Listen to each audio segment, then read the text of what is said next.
in the wide, wide world of sports is going on here?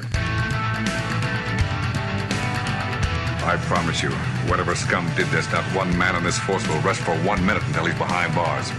Now let's grab a bite to eat. Yeah, come on. I feel the hot wind on my shoulder and the touch of a world that is older.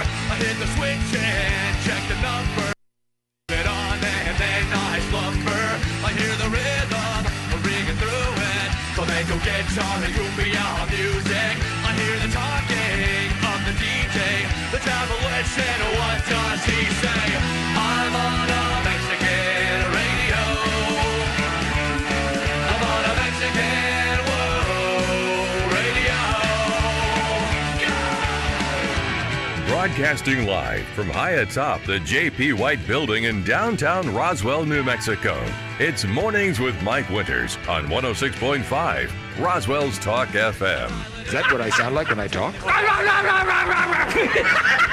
Now, here's your host, Mike Winters. And good morning, one and all. Welcome to Mornings with Mike Winters. I am he. That would be me, Mike Winters. Happy Friday, everybody. Yes. It is. It's Friday. Welcome to it. Nice one, too. It's supposed to be a little warmer. A little warmer today. It's ain't gonna lie. It's a little chilly out there at the moment. Side, yeah. Still just a scooch below the freezing mark right now. Mm-hmm. Sitting nicely at 31 degrees here. You know what's been nice, though? There's been and I know it's been a wet year, but there's been so little moisture that both of these freezing cold mornings, my windshield had been frozen over. Like, no issues with frost. No frost at all, yeah. It's been kind of nice. Maybe we'll get some soon, I'm sure. Yeah, but, I'm going to enjoy moisture. Enjoy it while I can. Right. No, one thing that was pointed out to me last night, and I think I brought this up before, is my girlfriend is Native American and or Native, and so she was bringing up how like they will study the ring around the moon. Like when you look at the moon at night, we had a full moon last night, but if you look at the ring around the moon, it was very pretty, by the way, to get to see. Gorgeous.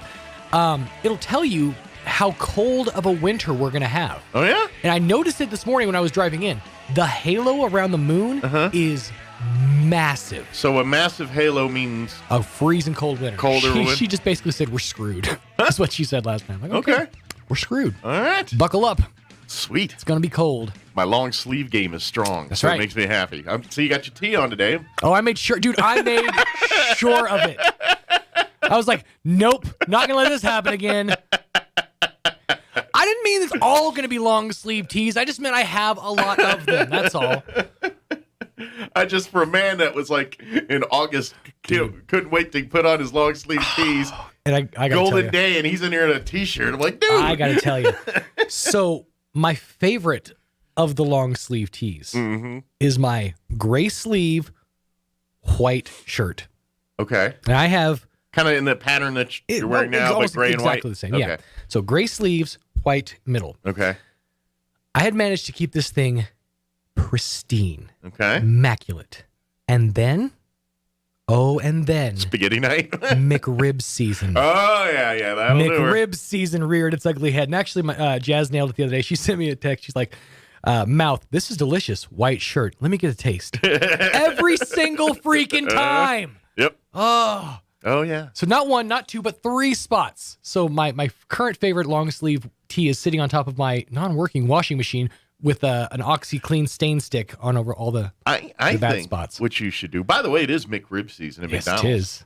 It's a McDonald's Friday, by the way. I was hoping for the segue on that one. What I'm thinking is for McRib season, because I think you have one. I think I've seen you wear it. You have a long sleeve tee that has, where the gray is on this current shirt, would be red. a maroonish red, burgundy color. I do. That's your official McRib shirt. You know what? Right You're there. not wrong. You're not wrong. I should really get just like, it's McRib season. That's right. That's your implanted McRib right shirt there. right there. Heck yeah, I like that. I dig it. That way. And as your girlfriend would know, being in the military, camouflage is key. True. You know what? McDonald's, seriously, R&D, y'all need to come out with a McRib camo T-shirt. There you go. This is huge because you remember how other fast food places that we can't mention on Friday have recently come out with smoked sweats, where they put their sweatpants inside of a smoker to give it that sweet smoky smell. Oh, day gross. Yeah, exactly. So lean in, McDonald's. McRib season, every McRib season, put out a camo T-shirt that has just the colors on the McRib. So like the green of the pickles, the red from the McRib sauce, the kind of slightly less, or the brown from the patty, the beige from the bun, and then the I think you trim it white from the pickles, maybe. Yeah, or that onions? onion. Yeah, that whitish, cloudy color. Use as your trim.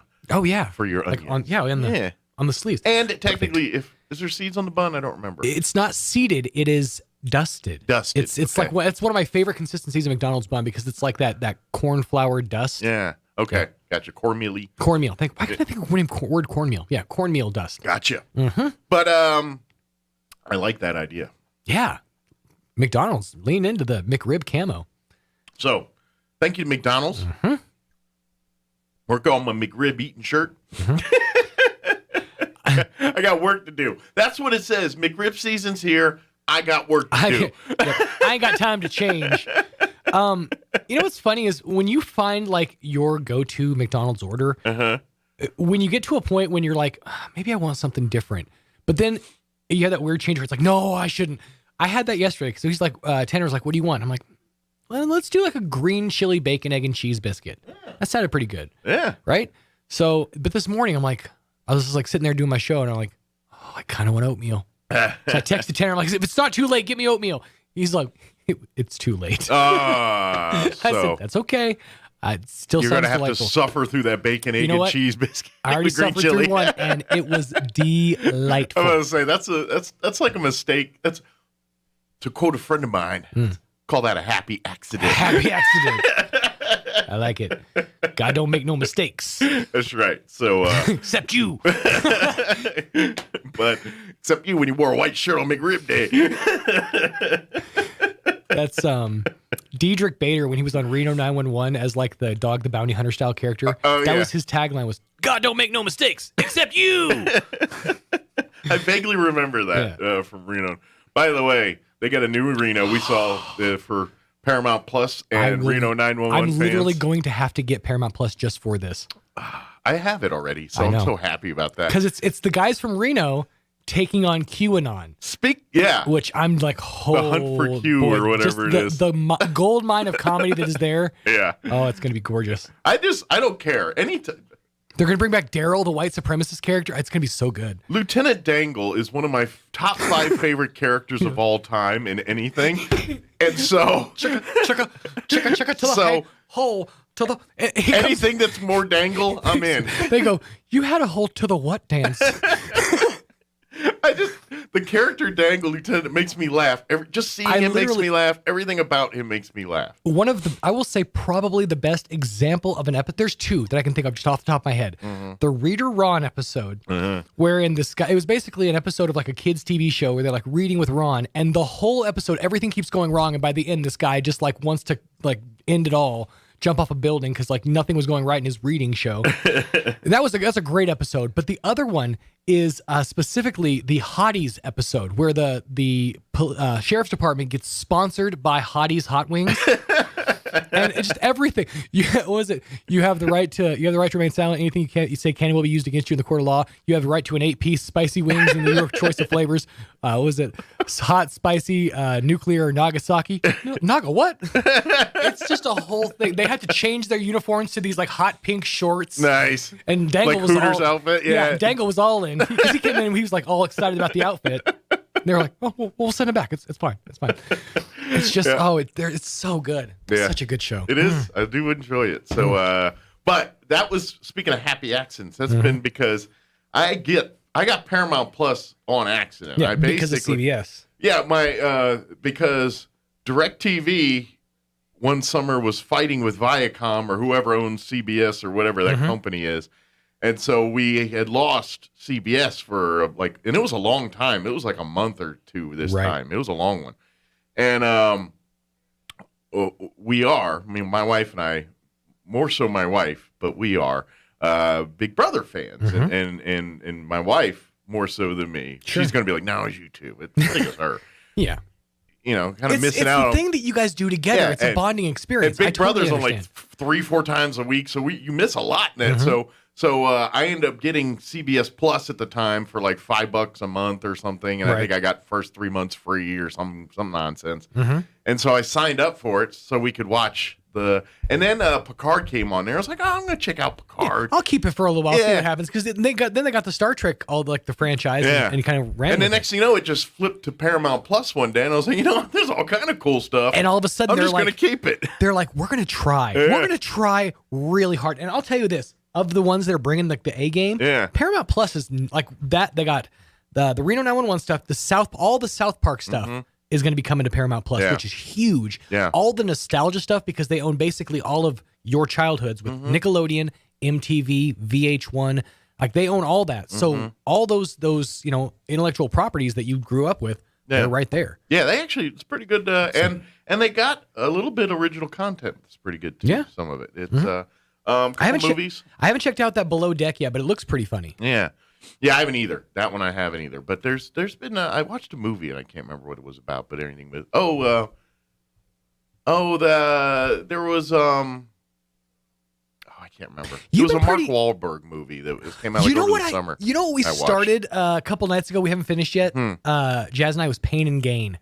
Randomly. I've seen that movie years ago. That's one with The Rock, and that's why the whole reason based on the true story about the guys, the drug bust. They were steroid dudes, and they had like a drug cartel or something. Yeah. The whole reason we started watching it was because we're like, oh, I like him. Oh, it's like The Rock, Mark Wahlberg, Kim Jong's in it. What's his name?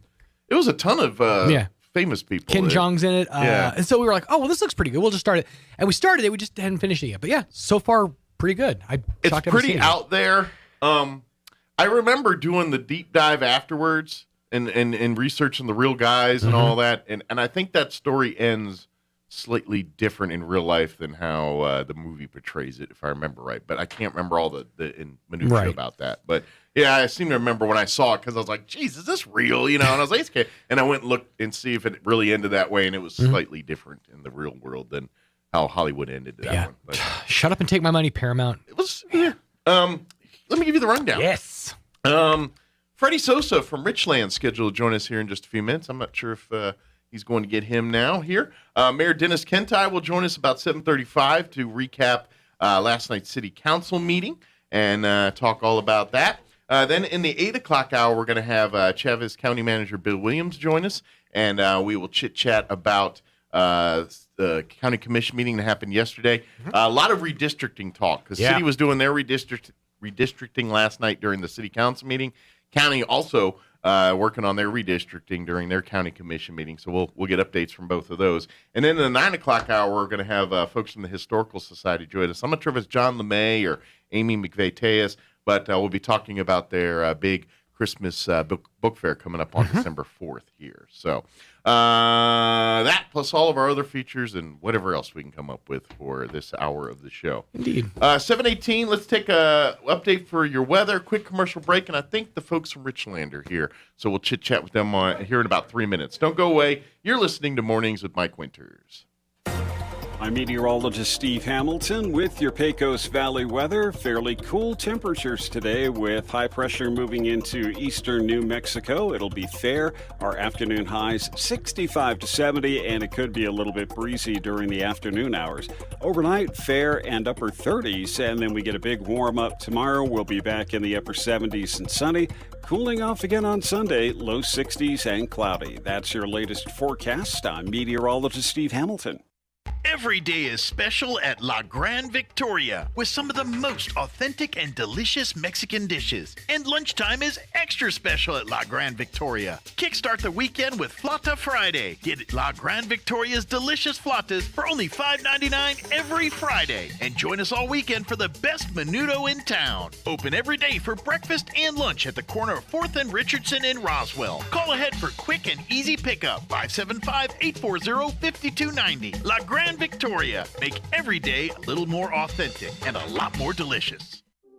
We serve all New Mexico. If you think it's hard to take out a home loan, those rumors are wrong. It's not true. Contact Loan Officer Elliot Rodriguez, MLS number 41002 at CMG Financial, phone number 719-237-4680. At CMG Financial, we can help. Experience extraordinary with CMG Financial, every customer, every time, no exceptions, no excuses. CMG Financial is a registered trade name of CMG Mortgage Incorporated, MLS 1820. CMG Mortgage Incorporated is equal opportunity lender. To verify complete list of states licensed, visit www.mlsconsumersaccess.org. Equal fair housing is the right for everyone to have access to all housing opportunities without discrimination based on race, religion, national origin, sex, color, familial status, or disability. Move on over to the Calico Cow Fabric and Gift Shop in downtown Roswell. The Cow is stocked with fabrics and everything you need, and the Calico Cow is your destination for brand new Brothers sewing machines. Find out more and shop online at roswellquilting.com or move on over to the Calico Cow Fabric and Gift Shop in downtown Roswell. Want to know how? Come see the cow. Wakefield Oil Express has the highest quality service in Roswell with a 17-point full-service oil change that includes a full wash and vacuum at their car wash. You won't find a better deal. They also offer full synthetic oil changes, fuel and cabin filter replacements, and will even check your battery. Their tunnel wash isn't afraid of dirty vehicles. They have the best value wash in town with free vacuums. They even offer wash passes that can be used for multiple vehicles. Next time you need your oil changed, go to the fast and efficient Wakefield Oil Express and let them earn your business. 3204 North Main, Roswell. Here's a Mornings with Mike Winters fun fact. The catfish has over 27,000 taste buds. Do you think they prefer fried or blackened? Here's Mike Winters. And good morning. It is 21 minutes after 7 o'clock, and joining us in studio from Richland is Fritz Freeze back with us. Man, we're going to have you in about 10 minutes. We're going to have our folks in from... Morning, Fritz. How you doing today? Doing great. How are you? Doing well here. So I know. It's we're coming up on the holidays. People are going to be shopping. People think. Good news is y'all are starting to get a little bit of inventory in over at Richland there. We are. And so you're seeing some new vehicles, some trucks showing in with some 21s and 22s on the back end of it. So it's nice to see that now. It is. It's nice to see stuff starting to fill up and look like we're back alive. Good deal. Now, obviously, like we've been dealing with for the last 6-8 months here, used vehicles are this is the year. You know, if you're looking to trade in vehicles, you're still going to find top dollar for trade-ins right now. They're in demand, your used vehicles. So if you've been looking to kind of upgrade or change or maybe even work your payments, so maybe you want to get into a vehicle that's got lower payments than you got right now, something like that. You're kind of in the driver's seat a little bit as far as what you can do financially there. Yeah, now is the time. I mean, we probably didn't lose out much value. Yeah, from what you bought it for to what it's worth now. Yeah, so think about those options if you're looking for ways to maybe either save a little money or you're saying, hey, you know what, it's time to get a new vehicle here. Yeah, it's always time for good time for change. Absolutely. What's So as far as like the types of vehicles that are rolling in now, is it more truck SUV? Are you getting cars? Is it a little bit of everything? Or probably getting more trucks and more SUVs right now. I mean, trucks are probably our biggest thing. Is there a certain brands or more Chevys or Caddies or what's kind of been the stuff that's kind of shown up right now? Your Chevy and GMC truck. Okay, very good. So if you're looking for your GMCs, I know like a lot of the Denali's and the double cabs, we've been seeing some of those come off the truck here recently too. So we have. I mean, it's a lot of really nice stuff. They're ordering some great packages. They're just beautiful with some great equipment. Good deal. How about on the Dodge side, the Dodge store? How are they getting inventory, everything too, like the Chevy GM side, or is it, or are they having a little bit more trouble over there? No, I think they've got had some good 3/4 tons come in. They've had the new Grand Wagoneer. Good deal. They've had one of those. Got some more coming. They got some more small SUVs. Okay. More than we do, but I imagine because Jeep's a pretty popular brand across the board. Whether you get the Cherokees or Wranglers or everything. Are those been coming in pretty steady, or are those been a little harder to get? Everything's still a little hard to get, but they kind of have a good mix. Gotcha. A little more of a mix. They have a few of their cars there. So is it kind of like, your more popular brands, pre-pandemic, their demand's still a little higher than say, a car that's not as in demand as some others, things like that. That's still true. It's just the numbers are a little skewed different. Sure. I mean, they're manufacturers, they look out and they're putting out what sells. Gotcha. I'm kind of curious, now that we're kind of looking towards the end of the year, are they talking like when they talk about the 2022s and the new models, are there going to be drastic changes in some of these, or the way the world COVID is they're kind of taking the 22s and doing, you know what I mean? They're like, how much innovation are they putting in the 22s with the world of COVID, or can they do as much of that kind of stuff? No, I think they're still looking for change. Gotcha. They plan on bringing in a lot of new models.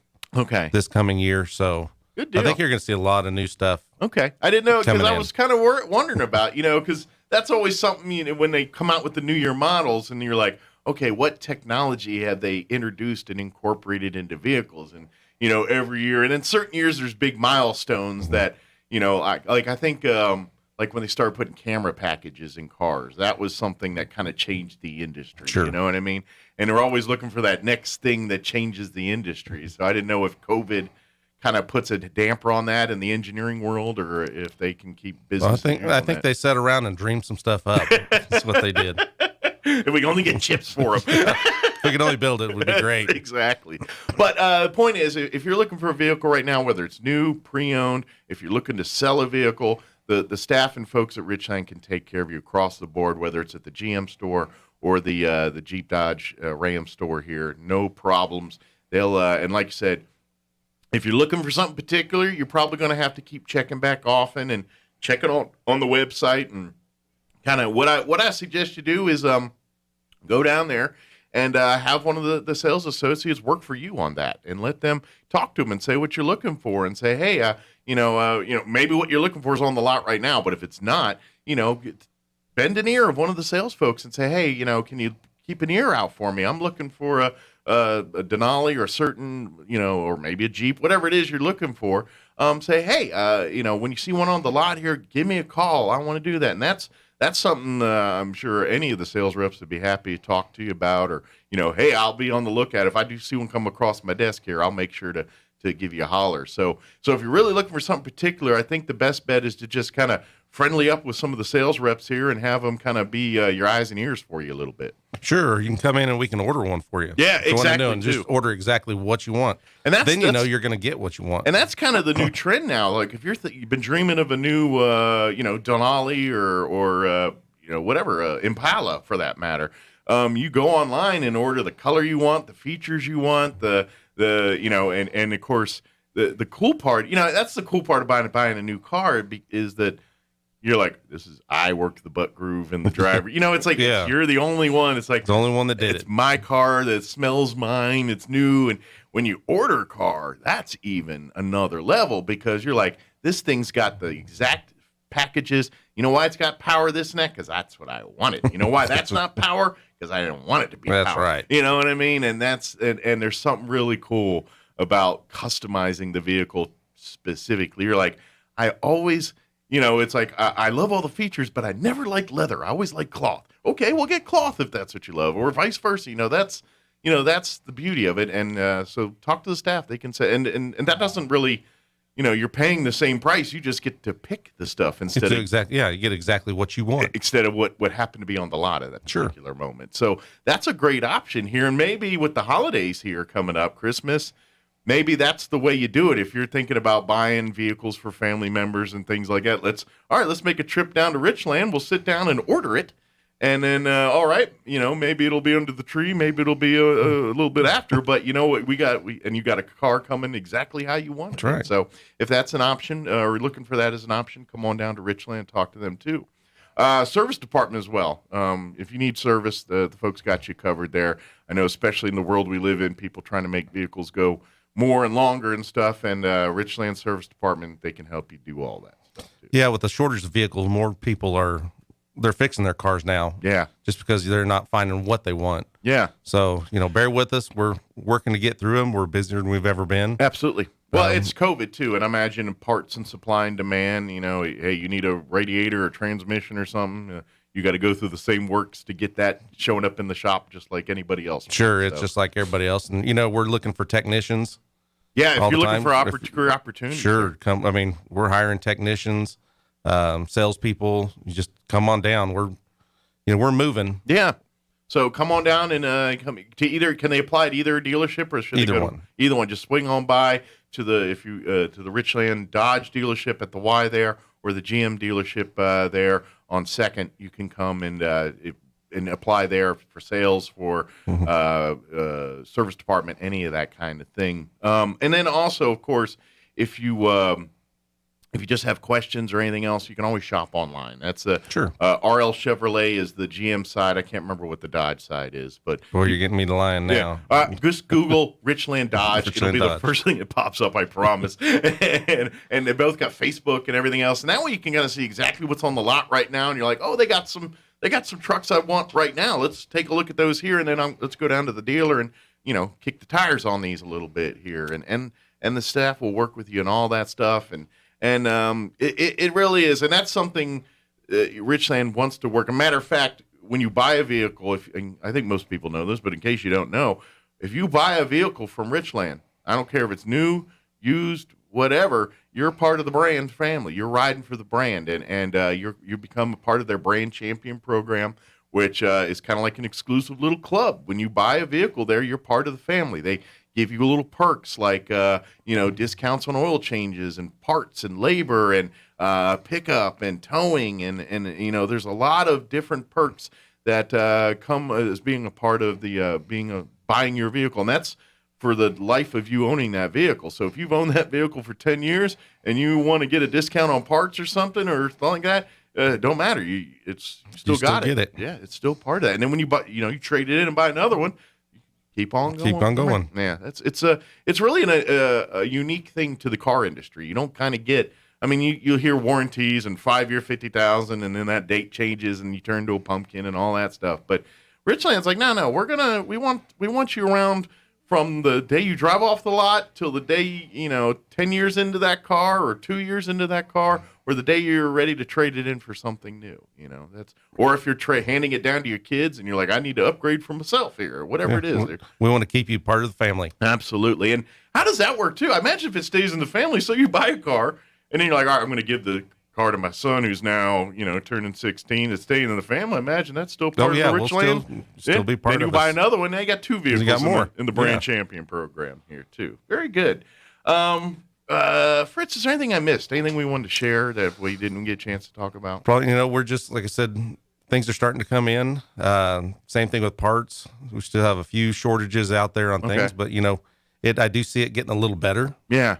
So that's kind of been nice. Yeah, it's ain't gonna lie. Life stunk the last couple of years, but we're starting to see the light here. Yeah, it's starting to feel a little better, loosening up a little bit. So if you're looking for a vehicle, if you've been, I've been trying to hold this long, I want to get something new. Come on down to either Richland store, the GM or the Dodge. The staff, they'll help you. And if you don't find what's sitting on the lot today, talk to them and let them work their magic. The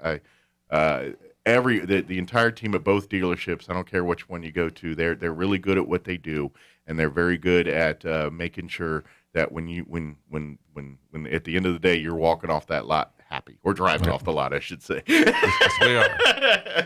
We always want you driving off the lot. Good deal. RLChevrolet.com is for the Chevy side. Again, I think it's Richland Chrysler Dodge Jeep. .com or whatever it is. Yeah. So just Google Richland for the Dodge side, and find them both on Facebook too. And then come on down. Come on down, see us. Awesome. Well, we'll appreciate it. Anything else we missed, or we get it all? I think we got it all. If not, they'll let us know later. Freddie will tell us. Well, thanks, Fritz. Have a great weekend, and happy Thanksgiving. All right, happy Thanksgiving to you guys happy too. Thanksgiving to you guys too. And I imagine if you nose around the dealerships, because they always got good food at either one of them. I don't care what you say. Every time I walk in there, it smells like chicken or pizza. They got some good food going on. We do like to eat around there. And it does happen to be our potluck today for Thanksgiving potlucks today. Yeah, you mosey around this weekend or first part of next week. That's pretty good. You're going to get fed while you're there, too. Brandon and those guys, they're pretty good cooks. They like to have some When they ain't selling, they're eating. I love it. Thanks. We appreciate it, guys. Thanks, sir. All right, 7:34. Let's pause for news, weather real quick, and then Mayor Dennis Kentai will join us. We'll recap last night's city council meeting. Don't go away. Now for a Pecos Valley News update, I'm Jared Cirillo. Everyone invited to attend a ceremony in Roswell celebrating the completion of the Fish Pond project. The celebration will be from 3 to 4 p.m. on Friday at Spring River Zoo. The ceremony is recognizing the work that went into the project and all those involved as well. It will still be a while before the zoo is ready to open the pond to the public. Information on that will be announced in the future as plans develop for the pond's reopening. And the Roswell Museum and Art Center, Southeast New Mexico's leading cultural institution, is introducing a new identity and logo as the Roswell Museum. The last significant change to the museum's visual identity was in 2006. The name change to the Roswell Museum was implemented to clarify the institution's diverse range of exhibitions and programming to the local community and beyond. The mission of the museum is to inspire discovery and creativity along with cultural understanding of the American Southwest and the greater community. You're up to date. I'm Jared Cirillo reporting. I'm meteorologist Steve Hamilton with your Pecos Valley weather. Fairly cool temperatures today with high pressure moving into eastern New Mexico. It'll be fair. Our afternoon highs 65 to 70, and it could be a little bit breezy during the afternoon hours. Overnight, fair and upper 30s, and then we get a big warm up tomorrow. We'll be back in the upper 70s and sunny. Cooling off again on Sunday, low 60s and cloudy. That's your latest forecast. I'm meteorologist Steve Hamilton. Here's a Mornings with Mike Winters fun fact. Men are 6 times more likely to be struck by lightning than women. That's because men are 6 times more likely to wear a tinfoil hat in a thunderstorm. Here's Mike Winters. He ain't wrong. If you see people running around outside with tinfoil hats in a thunderstorm, odds are pretty good those are all males. Yeah, there is that. At least an 80% chance. Yeah, that's probably true. Good morning. It is 7:36, and joining us in studio this morning, Mayor Dennis Kentai back with us. Good morning, sir. How are you doing today? I'm not sure good is the right adjective. Well, it is morning. Morning to you, sir. Yeah. Oh, my for those that aren't aware, last night City Council met with it's their normal November City Council meeting. It was just a week later than scheduled normal because of the Veterans Day holiday. Correct. But big meeting as far as what was on the agenda last night, and sounds like they got some more work to do on that one here. Yeah. Last night the City Council met to, and one of the primary things on the agenda last night was getting basically this whole districting or redistricting done for our districts and our zones and all that, as far as our wards and making sure those are set up. And it sounds like there's some disagreements on how that should be done, and so they didn't get much done last night. Yes, that's correct. I use the term train wreck kind of describe this. To put it a little bit in perspective, we had a pretty full agenda. We had a total of 29 things now. 6 of them were on our consent. What's consent? Consent is that those are things that there's no disagreement about. Housekeeping type stuff. Yeah, that kind of things. Like the minutes. Yeah. Now, if anybody sees it and says, no, I got a problem with that, they can pull it off, no problem. But these are kind of things everyone agrees, and they can, in theory, speeds up the process so you're not spending time on minutia that everyone's going to pass anyway. That's right. So we started off with a rather fascinating, and I'd go back and look at the video from Abraham Chaparro on our whole solid waste department. And this is like, these guys are like incredibly high tech. It's amazing. I mean, that GPS, they got, they can actually tell how the compacting is going. Wow. So when they do the drive around on the landfill, it's, okay, we need to be here to get more compaction and not over here. And measuring how much, because they cover it with dirt every night. And so you want your minimal amount to keep stuff from blowing away. Gotcha. And I've also imagined, they got to pack it a certain way not to create sinkholes and stuff in the future. You know what I mean? And so they do this. Now, in addition, the routes, now those routes are all computerized. They had been basically driver memory. Okay. Now we follow the tracks. Yeah. Now they've got it all computerized. They got input from the drivers. They are identifying now some locations. The decision has been made to move away from the 300-gallon communal dumpster in the alley to the 96-gallon in the front. And that's really been driven by safety issues. Okay. We have some of these alleys are not real wide, and you have to drive down and back out. Rather than pursue that, we have some accidents every once in a while. Not that the drivers are not careful, sure, but it's just hard to do. Sometimes you're trying to get a square peg in a round hole, and exactly. So we bump into things. So they've actually done some serious analysis. They've got those routes computerized now too, and mapped out with input from the drivers as well as the computer optimization. Okay. This stuff is fascinating. Interesting. So it was a really, really useful and valuable, about 20 minutes we spent on this. And then the wheels came off. So here we are. What are we talking about? Yes. We're talking about redistricting. So what does this mean? Well, our districts or our wards are defined in a city ordinance. Mm-hmm.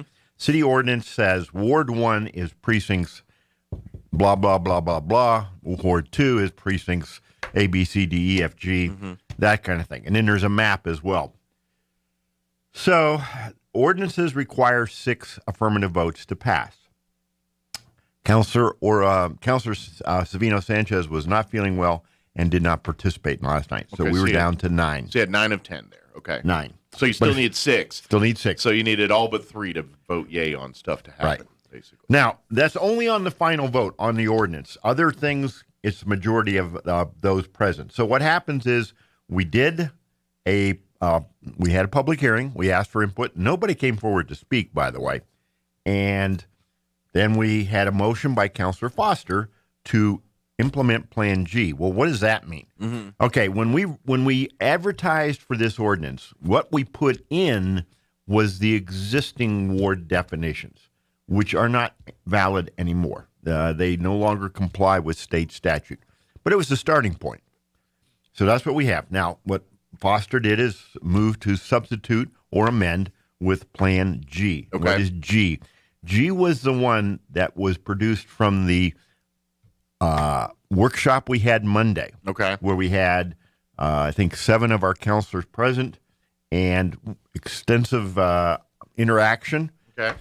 Then Counselor Oropesa the next day decided that he was not happy. Okay. And began working on what became Plan H, which is, so we ended up with 2 plans out there last night. Okay. G and H. And that's what they're boiling down to is these 2. A through F or whatever is out the window. G and H are the 2 they're kind of mulling over. Well, we could, if somebody moved to do A, okay, they could still be voted on. Gotcha. But in theory, they're really the contention between these 2 right now. Is that kind of fair to say? I would probably say that. Okay, gotcha. Okay. So we get on to G, and we start the debate, and it gets pretty interesting to say the least. Some individuals felt that they did not have an opportunity to truly participate on Monday night, and it wasn't really inclusive. Okay. That honestly surprised me because I never saw anything that would prevent any counselor from engaging the demographer, Mr. Rod Adair, or any other counselor. Okay. However, that was a position last night. There was also a position by one counselor that what was finished on Monday night is not what we had in front of us, that someone had tweaked it. I do not have any information of any changes. My understanding is G is exactly what we had when we left Monday night. Okay. But those were the comments that were made. All right.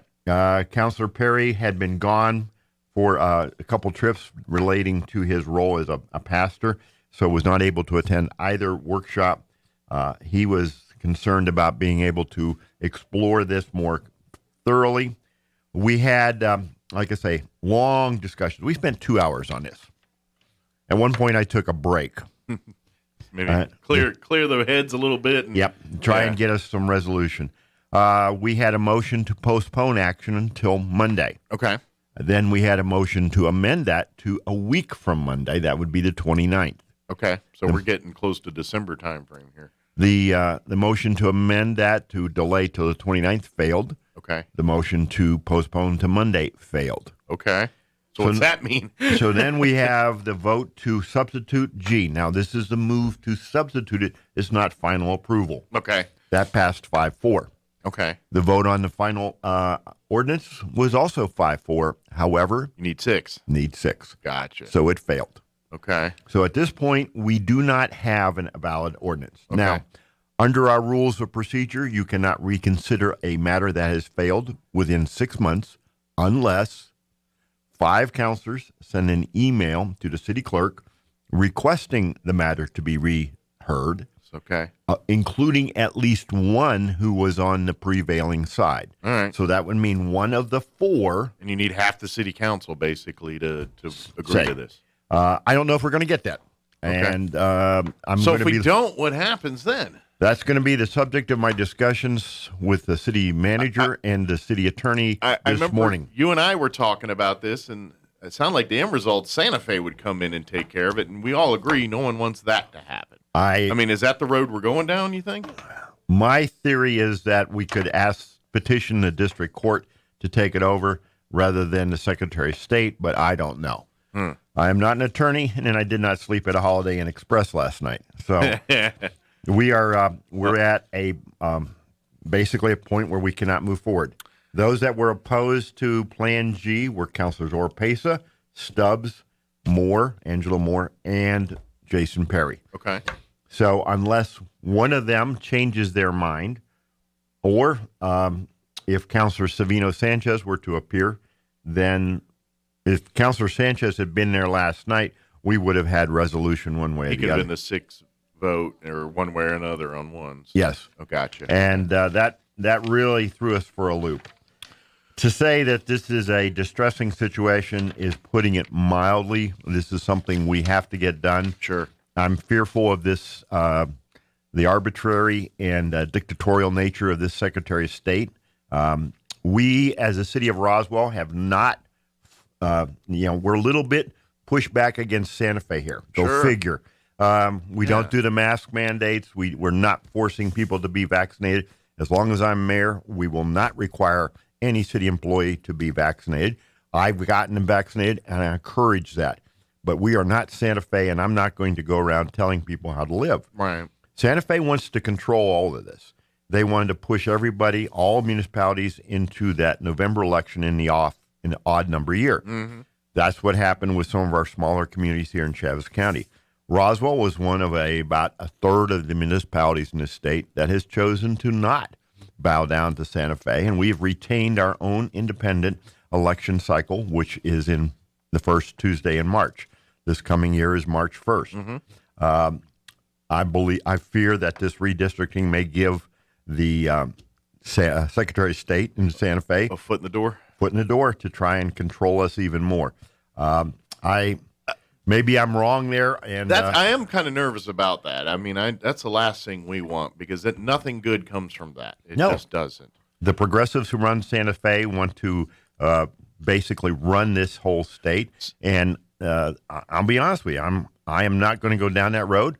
I'm not interested in cutting deals with them. I'm not interested in capitulating to them. I'm interested in fighting the progressives in Santa Fe for as long as I'm in this role with the city of Roswell. So let me ask this. I mean, just talking as plain spoken as we can here. I mean, is there enough difference in the GNF where, I mean, because that's, are they just fundamental differences in these two that people don't want? Or is this just, I don't like one thing in this one, that's why I throw it? I mean, how far apart are we on? Significant. Okay. That's the part I'm like, are we to a point where we can at least, all right, let's get something to keep us from having Santa Fe come and telling us how to do it, and nobody's going to probably like the result there. So I agree, no one will. But the difference is what Councilor Oropesa created is radically different from G. Okay. What's mildly amusing, not that there's much amusing in all this, is that if you remember, we had plans A, B, and C created by New Mexico Demographics. On my initiative, I asked for some variations that were D and E. Mm-hmm. Nobody seemed to like those. I shouldn't say that. Didn't seem to have any real traction. Gotcha. Councilor Oropesa, on his own initiative, created what became Plan F as in Frank. Okay. Plan F as in Frank had some serious flaws in it. But that became the starting point for what ultimately became G Monday night. We took that, and that became G. Gotcha. Tweaking a few things. Plan H also supposedly came from F, but took an entirely different route and created a district. For example, Ward 3 in Plan H goes from the water sewer treatment plant to the far side of Enchanted Hills. Oh, wow. That's pretty stretched out. And here's the thing. The state statute calls for these wards to be compact. Okay. So it goes against that requirement. I would argue it does. Now, could it technically be considered appropriate? I don't know. But I believe Plan G as in George is significantly more compact. Part of our problem is this, is that the precincts that are defined by the county commission are bigger building blocks in the sense that it's hard to construct these wards. In other words, if the grains of sand were finer, so to speak, it would be easier to come up with more contoured wards. Mm-hmm. But these are pretty solid. I mean, we've got Precinct 41 on the east side of town has almost all of it outside the city limits. But where it touches the city, there's little pieces. And so they're not interconnected except for they're all in 41. And I'm not doing a very good job of explaining this, but it just doesn't. It's a little clustery. Yeah. So let me just quickly say that after after 2 hours on this thing, we had, if you count the consent agenda and the item that was pulled because some folks weren't available, which was not a big issue, we had accomplished 11 out of 29 in 2 hours. That left us 18 agenda items. And that's when I put the afterburner on. Because there's nothing to be gained from us sticking around. Right. So I'm like on this, and we put it in warp factor 5, Mr. Sulu. Nice. And we got through the next 18 in an hour. Wow. Yep. We did a lot of housekeeping stuff. We're updating and correcting the trash. Kind of interesting. We talked about landfill. The trash franchises. Now, just quickly, we have under state statute, we have exclusive authority over trash collection in the city.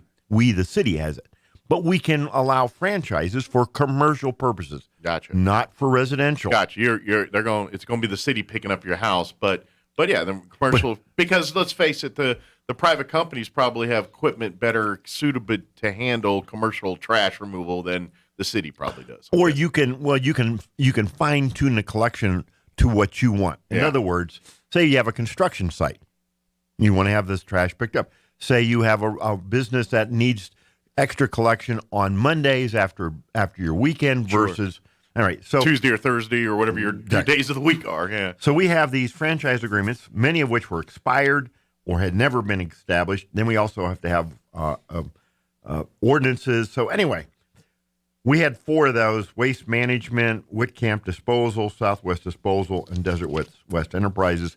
These all have to be ordinances. So we ripped through these. All we did was authorize to advertise for the future public hearing, which will be December 9th. Okay. So we got that big chunk there. We got RFP for fire apparatus maintenance and repair. We got a change order on a roof repair. We've got agreements and lease with the Boys and Girls Club. A new service agreement with the Economic Development Corporation. We're going out with an RFP for a new.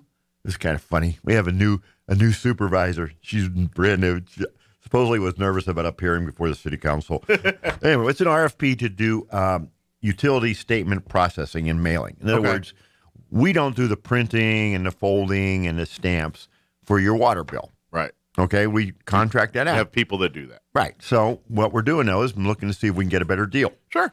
Shopping around, saying, hey, because we've been doing the same company for a while, so we're shopping around. And and we have to do that. Sure. So this was Ms. Treadwell came up there. She was so sweet. Hey, we're done. Yeah. So these are all 7-0 votes. Now, Councilors Roebuck and Kennard dropped off. Councilor Kennard had been on go-to meeting, as had Councilor Lopez. Councilor Lopez has a new baby, as does Councilor. I'm about to say, yeah, Kennard. they're both got their hands full. They're not the same. They have Lopez and his wife have, and Kennard and her husband have. So it was, I don't know, something in the water. I've noticed that the others, 3 female councilors aren't drinking the city water anymore.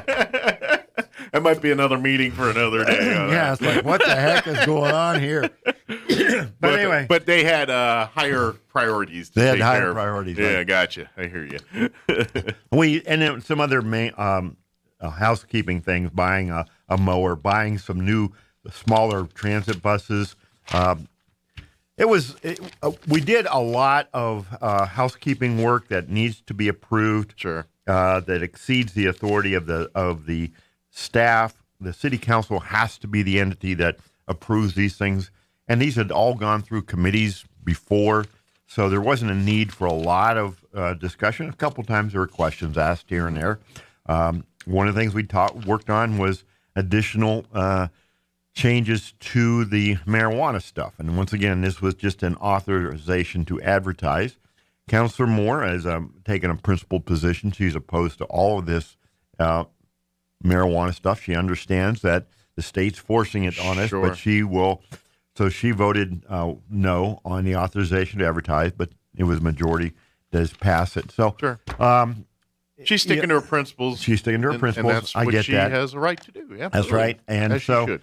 that would have that was done, but we're going to be spending most of the day today trying to untangle the mess that has become redistricting for the city wards. I hope city council can get that one together. I mean, whatever they decide, I want it to come from our city council, not from Santa Fe. You know what I mean? Yep. I want, whatever the decision, whatever direction they go in, I want it to come from us. I don't want it to come from Santa Fe. So agreed.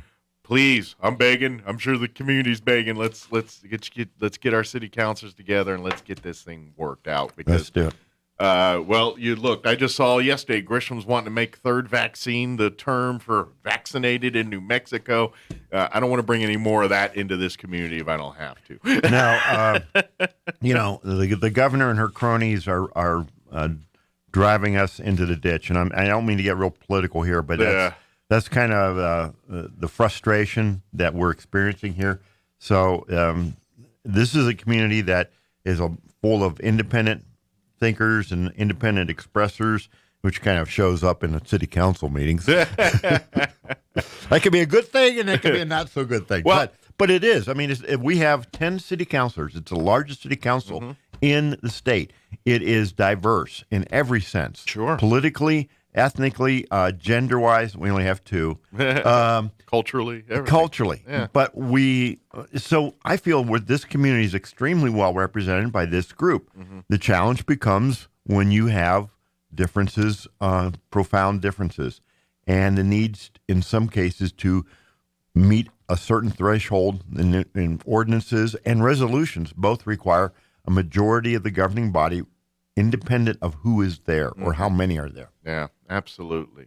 Of course, folks, if you have any questions, of course, if you want to go back and watch the meetings, you can go to meeting or the city's. The city's website has them archived. I think it goes to a YouTube channel or something. I don't know, but you click the link and it takes you where you need to go to watch the movie, the meeting, and then of course,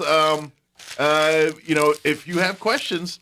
Especially if you want to know more, you have 2 representatives on the city council. And you got a mayor. And you got a mayor. But feel free to reach out. Yeah, shoot emails, call City Hall, shoot emails. Tell them your opinions on this stuff.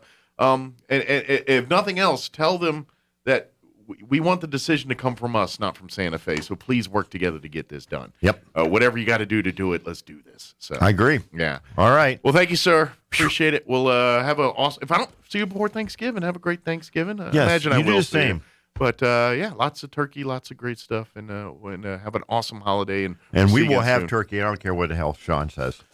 Sean needs some counseling, I think. In a lot of ways. I would not argue. Man, don't want to eat turkey on Thanksgiving. What kind of craziness is that? Communist. That's right. That's how it starts. That's how it starts, exactly. Next thing you know, they're going to take Christ out of Christmas. That's right.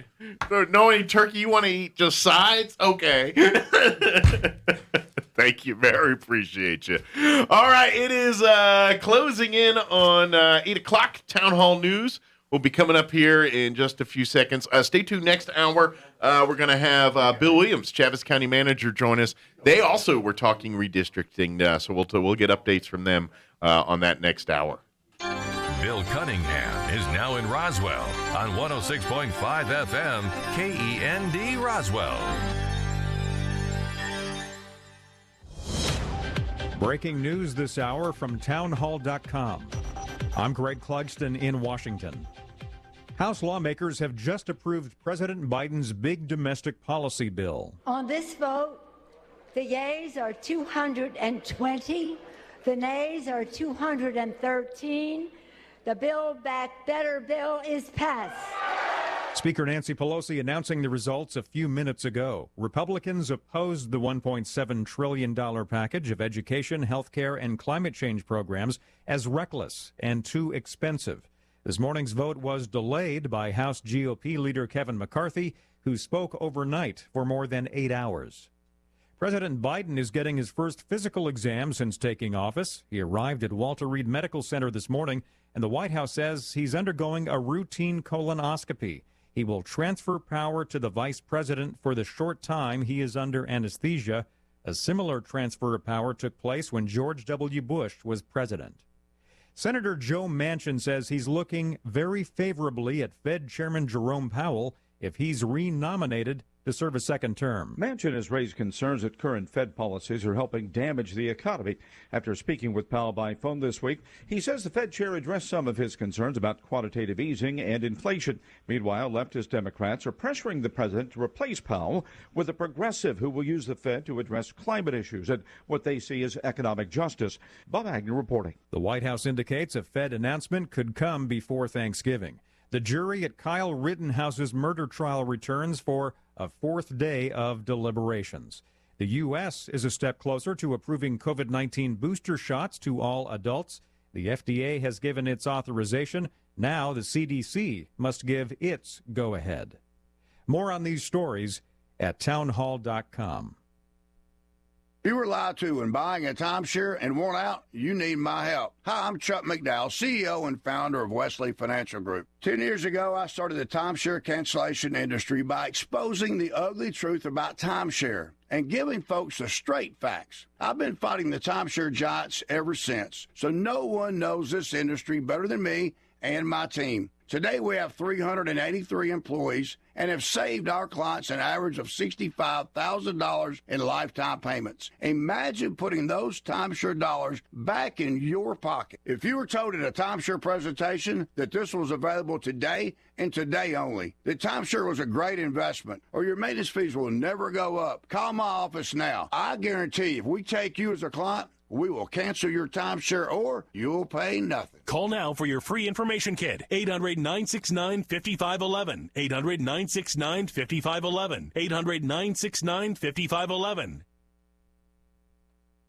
As the end of the year holiday season approaches, sales are surging at 2 department store chains. Correspondent Jennifer King takes a look at the numbers. Macy's and Kohl's announced strong sales and share earnings for the fiscal third quarter. Specialty retailers Victoria's Secret and Bath & Body Works also posted strong results. Macy's earned $239 million in the third quarter after posting a loss of $91 million last year. Sales at stores opened at least a year rose over 35%. Kohl's said it earned $243 million. That compares with a loss of $12 million or 8 cents per share last year. And the launch of Sephora shops at Kohl's is getting a good response, with 25% of those customers new to the retailer. Kohl's CEO said that supply chain problems are still delaying shipments, especially women's clothes, and combined with lower inventory targets, the company may have missed an opportunity. I'm Jennifer King. News and analysis at townhall.com.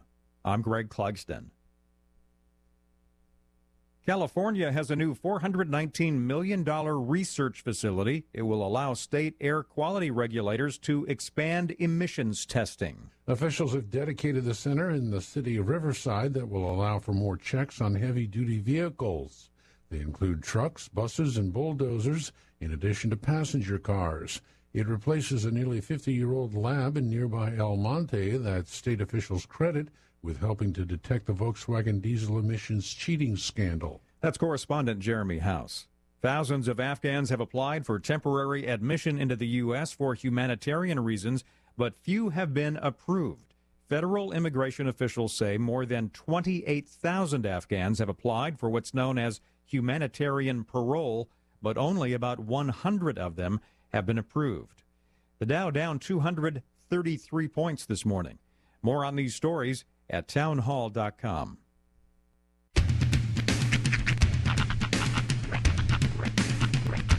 What in the wide, wide world of sports is going on here? I promise you, whatever scum did this, not one man on this force will rest for 1 minute until he's behind bars. Now let's grab a bite to eat. Yeah, come on. I feel the hot wind on my shoulder and the touch of a world that is older. I hit the switch and check the number. Leave it on and then I slumber. I hear the rhythm ringing through it. Flamenco guitar and cumbia music. I hear the talking of the DJ. The travel listen, what does he say? I'm on a Mexican radio. I'm on a Mexican radio. Broadcasting live from high atop the J.P. White Building in downtown Roswell, New Mexico. It's Mornings with Mike Winters on 106.5 Roswell's Talk FM. Is that what I sound like when I talk? Now, here's your host, Mike Winters. And good morning. It is 6 minutes after 8 o'clock. Welcome to hour number 2. The deuce. Of Mornings with Mike Winters, right here on 106.5 Roswell's Talk FM. Happy Friday, everybody. Yeah. It goes down smooth. Yes, sir. Yes, sir, it does. Yeah. Welcome to Friday. Welcome to your weekend, pre-Thanksgiving weekend. So I imagine everybody's going to be busy getting prepared for Thanksgiving It's going this to be weekend. a real busy weekend, and it's going to be an incredibly busy, 2 days, Monday and Tuesday. Imagine. Not a lot's going to happen on Wednesday. No. And then Thursday and Friday will be nice again. Yeah. Well, Friday will be Black Friday. Everyone lose their ever-loving mind on Black Friday. Y'all do y'all. I'm going to stay inside. I'm held out for Cyber Monday. Yeah. Probably even later. Like Christmas Eve. Yeah. Pretty much. It sort of sucks when you the pay schedule that you're on. You really don't realize exactly how much it sucks until you get to Christmas time, and you realize that one of your paydays falls on the one holiday that is constant every year. Yeah. On that day. Yeah. It just kind of sticks in your craw a little bit. Well, I swear I'm gonna get stuff. Just give me 23 hours beforehand, and we'll be good. Well, that way you can turn it into a thing. Oh yeah. We're going to go do it for ourselves. But anyway. You never know what you're going to get, because I don't know either. Yeah. Or just do it early, little bits at a time. That's what the prepared people do.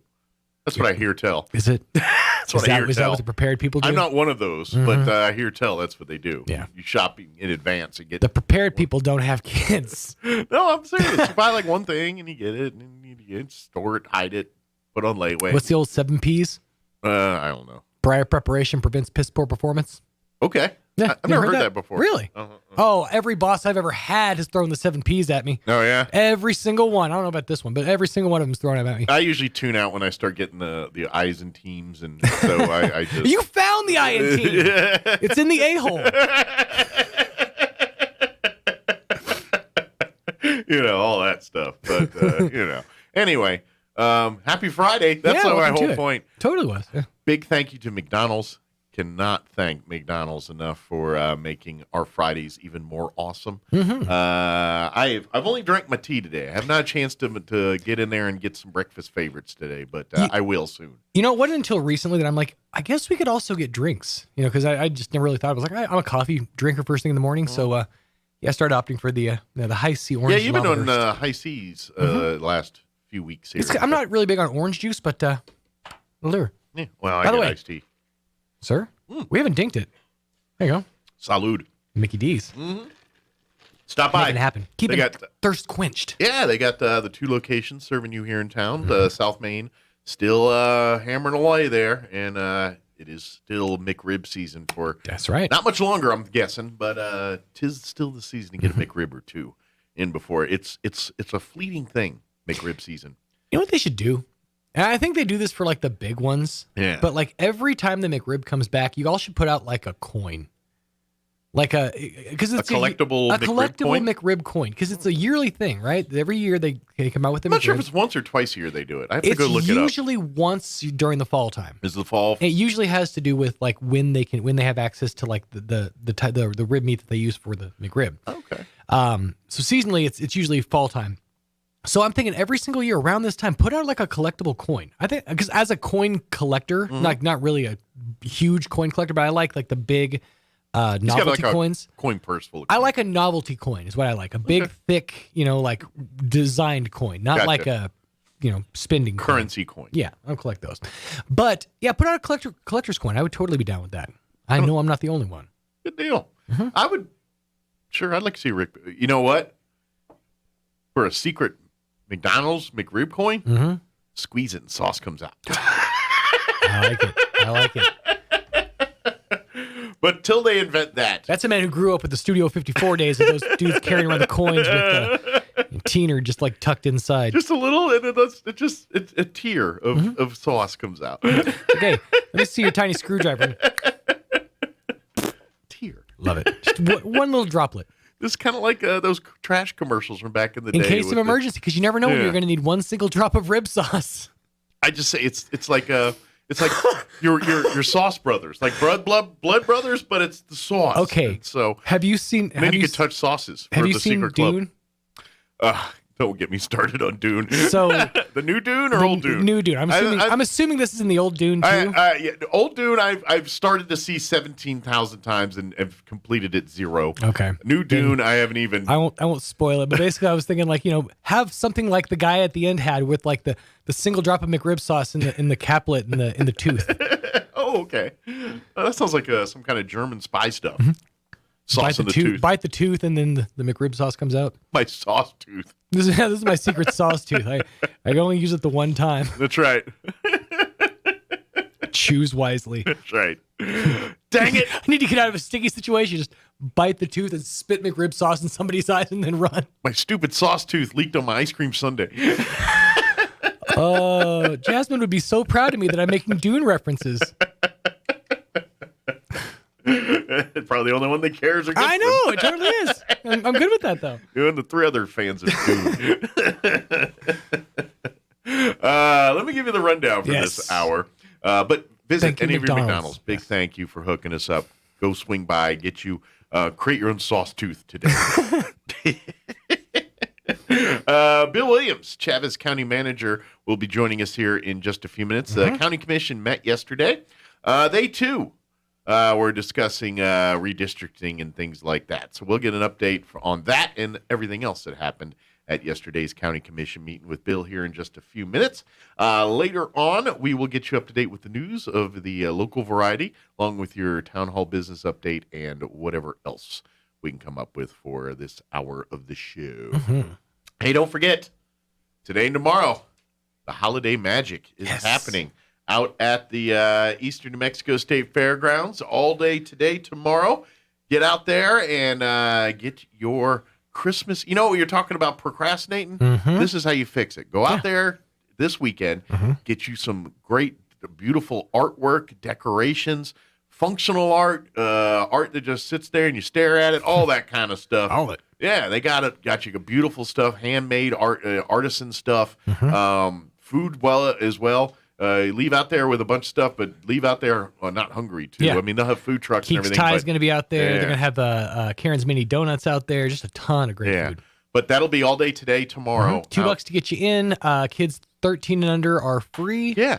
And the proceeds from all that, the entries fees go to local charities here. They sponsor like First Tee, a lot of youth charities. A lot of all the high school boosters are sponsored with this. So yeah, you're going to be helping out a great cause. All the things out there are handcrafted, handmade, one of a kind. So you're giving truly one of a kind items, and the 40th annual Holiday Magic, by the way. Yeah. So put some respect on that name. So give some holiday magic to others by going out there, and then holiday magic for yourself when you buy things and pretend they're gifts, but you really want to keep them for yourself. Totally.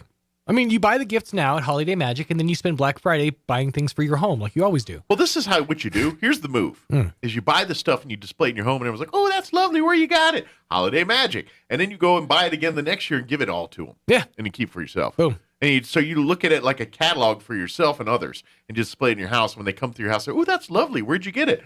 Holiday Magic." Make a note to yourself. Then get one for next time. Yeah. I'll plan ahead next year. Absolutely. Done. I'm solving problems for you, Sean. Boom. Look at that. Next thing you know, you're going to have red long sleeve tees for your McRibs. You're going to have planned gifts. I'm going to have a secret compartment in my tooth. You and others will enjoy Dune jokes. That's right. We have a group that meets alternating Sundays. Exactly. All right. It is 8:15. Let's get you up to date on the weather. I'm meteorologist Steve Hamilton with your Pecos Valley weather. Fairly cool temperatures today with high pressure moving into eastern New Mexico. It'll be fair. Our afternoon highs 65 to 70, and it could be a little bit breezy during the afternoon hours. Overnight, fair and upper 30s, and then we get a big warm up tomorrow. We'll be back in the upper 70s and sunny. Cooling off again on Sunday, low 60s and cloudy. That's your latest forecast. I'm meteorologist Steve Hamilton. Thank you, Steve. Currently, I got to update my weather. This is an hour old. That's not fresh. Let's freshen this bad boy up. All right, currently 37 degrees here in Roswell. Humidity is at 30%. Winds currently out of the south at 5 miles per hour. Expect 67 for a high today, so upper 60s under sunny skies, south winds 5 to 10. We're going to be above freezing for an overnight low. That's good. First time in a couple nights. Partly cloudy, overnight low 36, southwest winds at around 5 miles per hour. Saturday, going to be warm tomorrow. Sunny skies, highs in the upper 70s, 77 officially. Winds will be out of the south, 5 to 10 miles per hour. Should be good weather for football tomorrow afternoon. Yeah, we do have a game at the Wool Bowl tomorrow. Playoff game, Goddard Rockets. Or is it? It's not the Wool Bowl. I said that wrong. It's Goddard's on the road. So you'll have to go to Los Lunas or listen on the radio. We'll have it for you. But go outside and listen. That way it's weather's nice. Go to the Wool Bowl, take your radio, sit there, and listen to it. Anyway, it'll be nice tomorrow. Tomorrow night, mostly cloudy. Overnight low of 44, so it will be warm overnight. West winds 10 to 15. Cooler on Sunday. Sunny skies, or partly cloudy to sunny. High is 62. North winds 10 to 15. Mid-60s when you head back to work and school for the short week next week. 66 Monday. Just kind of ballparking 71 on Tuesday, 71 Wednesday. Thanksgiving Day, they're throwing in rain chances. Partly 20% chance of rain, partly cloudy, high of only 58. So it's going to feel a little cooler and fall-like on Thanksgiving Day, sounds like. All right, it is 8:17. We're going to take a 3-minute break, and then on the other side here, we'll have Chavez County Manager Bill Williams join us, and we'll get the skinny from yesterday's county commission meeting. Don't go away. If you're missing a tooth or several teeth, a dental implant may be the ultimate solution. Implants look and feel so much like real teeth that you probably forget you have an implant. Maupin & Brown Dentistry is one of New Mexico's most experienced implant providers, with literally thousands of implant patients who are absolutely delighted with the results. Call Maupin & Brown today for an evaluation. You'll be surprised how affordable implants can be. Maupin & Brown, your choice for experienced state-of-the-art dentistry. Roswell is our home. That's why we've all got to do our part to stop illegal dumping. Throwing your trash, clutter, or yard debris in the alleys, sidewalks, or streets is a crime, and it takes time and money to clean it up. Those caught dumping illegally can face fines of up to $500. You can help by taking your waste to the landfill once a month for free with a paid water bill. Call the City of Roswell Solid Waste Department for more information at 575-624-6746. Help keep Roswell clean. After all, do you want your kids to grow up in a dump? Make it a November to remember at Roswell Honda. They've knocked the absolute stuffing out of the prices across the lot, so you'll save a gravy boatload. Like a 2015 Nissan Rogue for just $209 a month, a 2012 Civic for just $164 a month, or a 2012 Dodge Caravan for just $109 a month. Get a free turkey and a 12-pack of Pepsi just for stopping by, a pumpkin pie with a qualified test drive, and a $25 Albertsons gift card with a purchase. And register to win a $400 Visa shopping spree. November to remember, on now at Roswell Honda, 2177 West 2nd. When you think of home health care here in Roswell, what's the first thing that pops into your head? That's right, Frontier Medical. We've been doing it better than anyone else for over 20 years. From in-home nursing to physical therapy and so much more. Doctors and hospitals from Albuquerque to Lubbock and everywhere in between have been trusting their patients to us here at Frontier Medical. So when it's time to make a choice, remember Frontier Medical. 575-627-1112. Frontier Medical. Name to remember.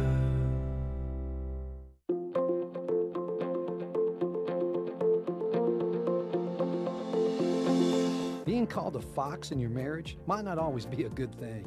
Hi, this is Pastor Troy and my wife, Miss Julie, for the Joy of Marriage. In Song of Solomon, it says, "Catch all the foxes, those little foxes, before they ruin the vineyard of love." I looked up the word fox, and it means cunning, achieving one's goal by deceit or evasion. A female fox is a vixen, which is spiteful or a combative woman. Those little things we do to try to get our way can ruin our marriages. Try just being honest and talking through the situation. Do what's best for your marriage, not just for yourself. When Julie and I learned to choose to do what's right instead of trying to be right, our marriage turned around. You will find marriage is so much better when we work together. If you have any questions or would like further information about the Joy of Marriage Ministry, please go to jomconference.com. Here's a Mornings with Mike Winters fun fact. You burn more calories sleeping than you do watching television. For the ultimate workout, fall asleep in front of the TV. Here's Mike Winters. And good morning. It is 21 minutes after 8 o'clock, and joining us in studio this morning, Chavez County Manager Bill Williams back with us. Good morning, sir. Good morning. Good to see you. Good seeing you. How are you doing today? I'm well so far, but it's starting to get cold. It's feeling more like fall and Yeah. kind of winter here in New Mexico. I'd rather it be 100 degrees, and I'll tell you the same thing in July. I like it to be warmer. All right. Well, I'm going to wait till that 110-degree day. I'm like, Bill, how you like feeling about today now? I plan to give you a thumbs up. I don't want to go back on it. Very good.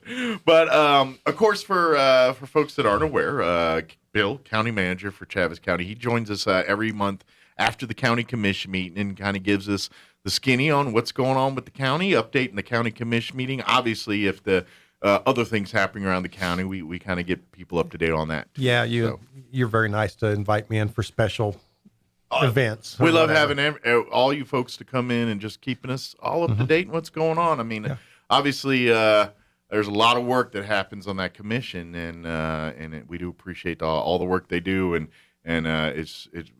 we do appreciate the opportunity to just hear about it and going on it, and then giving an opportunity for folks to understand and respond accordingly. Yeah, the commissioners, they're always, their ears to the ground. They're listening to their constituents, and they're figuring out which things we need to address, how we need to improve the services that they do. I mean, they're great. Sure. We're just really appreciative of them.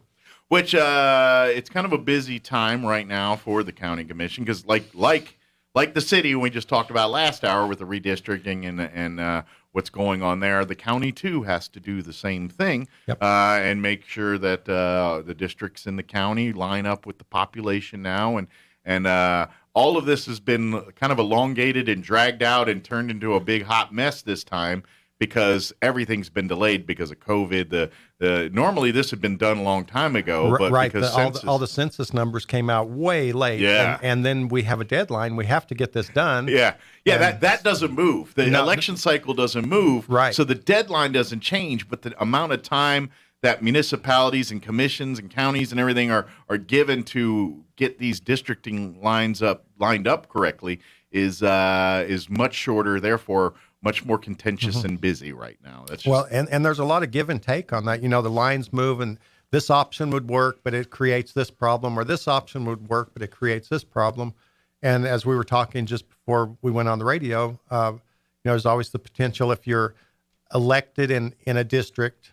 In the case of the commissioners, you're elected to serve for a district, and the boundary lines change. Yeah, you're technically representing the right people. Yeah, you're still representing the people that elected you, and of course, in Chaves County, our commissioners, it doesn't matter where the boundary line is. They if represent you call the county.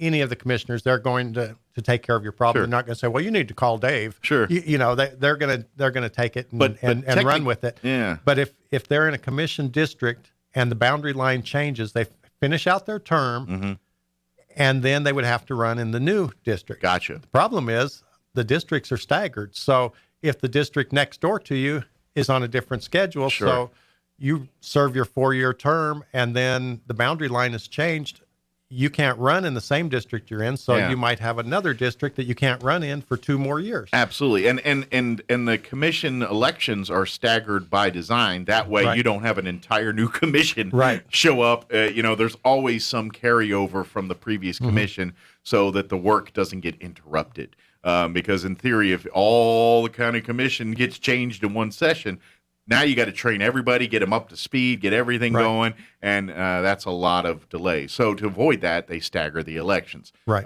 So we can't. If we don't stagger them, then we run into the problem we just talked about here. So we can't do that as an option either. So that's going to be someone might have to bite a bullet and sit out for a little bit because.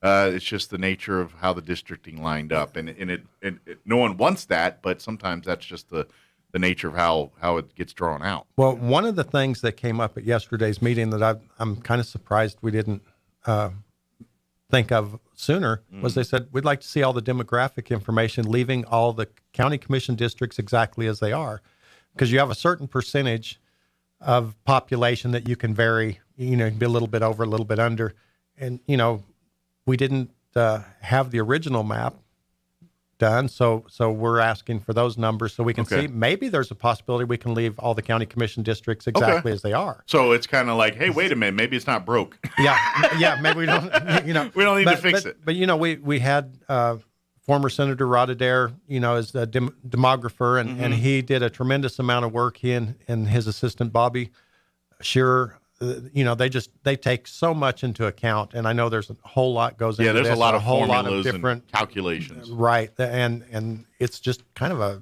in-depth process, and he's done a great job. I believe today is his birthday, so I want to shout out happy birthday, Rod. Yeah. But anyway, we're looking forward to moving on with redistricting. Okay. Yesterday, we tabled it. Okay. So we will have another special meeting probably somewhere around the week of December the 6th. Okay. So I imagine that at that point they'll have the old, and then they can compare and contrast. Yeah, they'll compare that. Okay. They'll, we had an additional plan came up after our public meeting on the 9th. Plan E came out of public comment from Plan D. Plan D was changed up a little bit, which created Plan E. And so we have 5 plans now. And then when we get the other demographic information, we'll be back with the original county plan, which may be Plan F. I don't know how many plans there'll be, but I suspect that at the meeting they will work through it and be ready to go. Yeah. So. Okay. Good deal. Well, but it's one of those things that they got to go through it and do it, and it's pretty tedious and stuff, but. Like I said, they're going to hopefully work on and get it done, and I'm sure by the deadline that they need to get it done, they're going to have an option picked and ready to go. And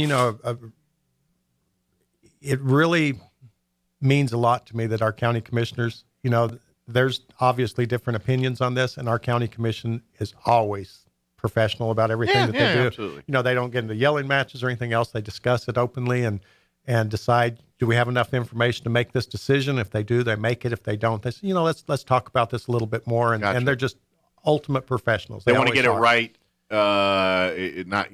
Right is bigger priority than quick. That's correct. Yeah. And they've done a really good job. They always do a really good job. But yesterday was just a testament to how professional this group of people are. Yeah. Well, and that's that's how government should be, and that's the example we always say is it's really, there's a lot of things you're not going to agree on everything. They're not going to, that'd be very weird if everybody agreed on everything and all that. But as long as everyone understands the reasoning and logic and why we're doing it, then we can discuss it like rational adults and say, hey, this is from this angle. Okay, I'm willing to talk to you about, but I got to address this first. Right. How do we incorporate this, but not forgetting this? And as long as everyone understands that, then guess what? We find ways to work that kind of stuff out. Yeah, and we just really are fortunate here. Every one of our county commissioners obviously thinks for themselves, and they will bring up different aspects of anything that they're talking about. Well, I think this, or I believe this, or I see it this way. And they all do that, but they're pretty much together anytime it comes to a vote. It's because they do discuss these things and they do respect each other's opinions, and they come up with the good. Everyone sees the big picture and they understand that this isn't all about me. Right. I want to do what's best for the people I represent. For the entire county. But at the same time. And we seldom have split votes because our commissioners are, good representatives of our county, and they don't have egos that they have to take care of. Instead, they take care of business and do what's right. Good deal. Proud of them. So they continue to do that, and we appreciate it because that's that keeps the ship from steady in the stormy waters. Yep. When you got people that keep their even keels and just kind of, that was a lot of shipping references there, but Arr, matey. So yesterday we had, besides the redistricting, which, like I say, we are going to readdress that a little later on, but we'll get a solution in plenty of time for the deadline. Good deal.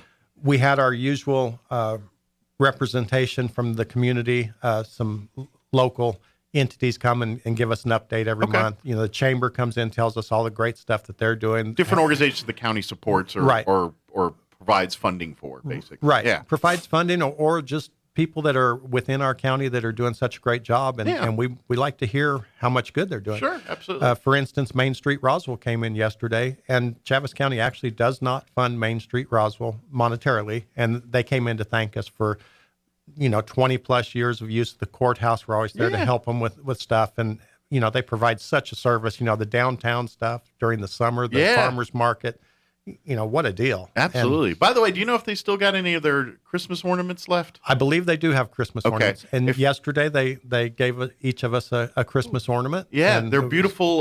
Based for this year, they got the Chaves County Courthouse.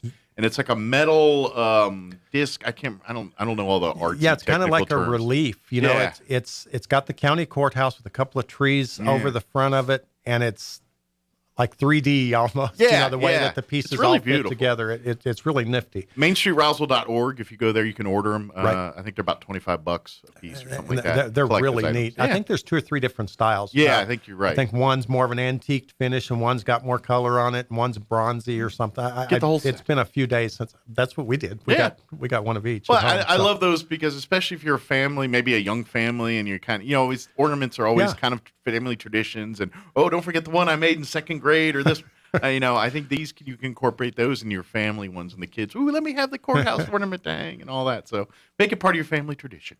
Well, one of the other things that Main Street did yesterday is, last time I was here, we were talking about the auction we were having for the courthouse windows. Yes, the historic windows. Courthouse windows, and they would come with a certificate of authenticity. Saying where they came from on the courthouse, they were replaced during a remodel. So Main Street Roswell, Juliana bought one of those windows. Well, she bought several windows, but she bought one of the windows, and she took one of the photographs she has taken of the courthouse, had it enlarged, put it into the picture frame or into the window frame, and using it as a frame. Okay. And presented that to the county. So cool. And it's just really neat. A picture of the actual courthouse. Nice.